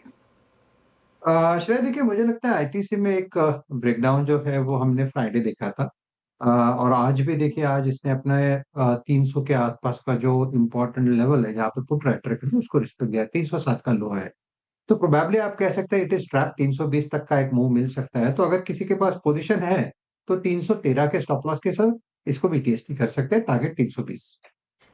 हाँ, ITC माफ़ कीजिएगा, FMCG काउंटर्स, TCS सोच रही थी, बोल रही थी मैं ITC FMCG काउंटर से देखें तो निचले स्तरों से अच्छी रिकवरी के साथ क्लोज होने की तैयारी। कुछ और काउंटर्स इनफैक्ट एक बार HUL भी रखेंगे स्क्रीन पर। यहाँ पर कैसे मूव्स HUL देखें अगर आप, तो 1% की गिरावट के साथ क्लोज होने की तैयारी कर रहे हैं, लेकिन इसने भी निचले स्तरों से रिकवरी दिखाई है। राजेश पालवे जी, HUL का चार्ट आप देख लीजिए। FMCG काउंटर्स ने कुछ हद तक तो रिकवरी दिखाने की कोशिश की, लेकिन कितनी टिकाऊ? तो देखिए, अगर FMCG में ही अगर हम देखें तो यहाँ पे HUL का स्ट्रक्चर तो अभी भी एक साइडवेज कंसोलिडेशन का ही दिखा रहा है, और यहाँ पे हमें लगता है कि अभी भी हायर साइड पे हर्डल से जो कि अभी क्रॉस नहीं कर पाया स्टॉक। जब तक ये स्टॉक में 2350-60 के लेवल क्रॉस नहीं होंगे, स्ट्रक्चर अभी भी वीक जोन में ही रहेगा। लेकिन अगर FMCG में ही जाना है तो हमें लगता है मैरिको यहाँ पे देखा जा सकता है, क्योंकि वो 20 डे मूविंग एवरेज के आसपास ही ट्रेड करते हुए देखने को मिल रहा है, तो यहाँ पे जरूर स्ट्रेंथ है। और हमें लगता है मैरिको, अगर मार्केट थोड़ा भी रिकवरी करता है तो यहाँ पे मैरिको में एक पुलबैक बन सकता है, जो कि इस स्टॉक को वापस 800-810 की तरफ लेके जा सकता है। चलिए अब एक काम करते हैं, इस क्लोजिंग को देखने चलते हैं अनुज के पास। अनुज, ओवर टू यू। ओके, चलिए अब काम करते हैं, क्लोज की तरफ बढ़ते हैं। और देखिए क्लोज अच्छी है मार्केट की। एक समय पे सुबह हम, आपको याद होगा, 24,600 तक गए थे, वहाँ से 250 पॉइंट की रिकवरी के साथ बंद हो रहे हैं। बैंक निफ्टी में भी अच्छी रिकवरी रही, लेकिन फिर भी 1% के करीब की गिरावट रही। और निफ्टी IT ये भी करीब 1% नीचे बंद हो रहा है। मिड कैप इंडेक्स करीब 1.5% नीचे, स्मॉल कैप 1.5% नीचे। एडवांस डिक्लाइन 1:5 का है, क्योंकि स्टॉक्स इतना नीचे थे कि रिकवरी के बावजूद ज़्यादा शायद एडवांसेस नहीं हो सके। सेक्टोरल लूजर्स की बात करते हैं। सबसे ऊपर कौन से सेक्टर लूजर्स थे? सबसे ऊपर ऑटो करीब 2.25%, फिर Nifty oil and gas 2%, PSU banks में भी आज गिरावट थी 0.25% की, एनर्जी, रियल्टी और कैपिटल मार्केट यहाँ पर भी गिरावट थी। गेनर्स भी थे आज, उसमें से एक था फार्मा ग्रीन में था। मेटल्स में अच्छी खासी तेज़ी थी, और डिफेंस ये शानदार तेज़ी के साथ, शानदार in the context of market, क्योंकि मार्केट इतना नीचे था। निफ्टी लूजर्स में InterGlobe top loser, L&T, Maruti, Adani ports, Asian paints और टाटा मोटर्स पैसेंजर व्हीकल्स। और गेनर्स पर आते हैं अब जरा। गेनर्स में आपको दिखाई देंगे BEL, Hindalco, Sun Pharma, ONGC, doctor Reddy's और ITC। फिर जी हाँ, तो आप कह सकते हैं कि खुले तो बहुत लड़खड़ा के थे, लेकिन थोड़ा संभल के बंद हुए हैं, और it's 24850। तो अनुज, आप लोग तो कल ही खेलेंगे ना होली? हाँ, हम लोग तो कल ही खेलेंगे। हमारा तो कोई मतलब वो है नहीं, और हमको तो यहाँ पर होली कल ही खेलनी है, और छुट्टी भी कल ही है वीरू, तो कल ही खेलेंगे होली हम तो। आप परसों खेलेंगे? वैसे आप परसों वैसे छुट्टी पर थे, तो इसके लिए हाँ, तो आपके लिए 2 दिन का ब्रेक थोड़ा सा मुबारक हो वीरू। थैंक यू अनुज। चलिए, आप सभी को बहुत बहुत होली की शुभकामनाएं। जय आपको भी, और सभी दर्शकों को एक बार फिर से होली की शुभकामनाएं। यह त्यौहार आपका मंगलमय रहे और रंगीन रहे, रंगों से सराबोर। आपसे फिर मुलाकात होगी बुधवार को इस पैनल की। तब तक के लिए नमस्कार।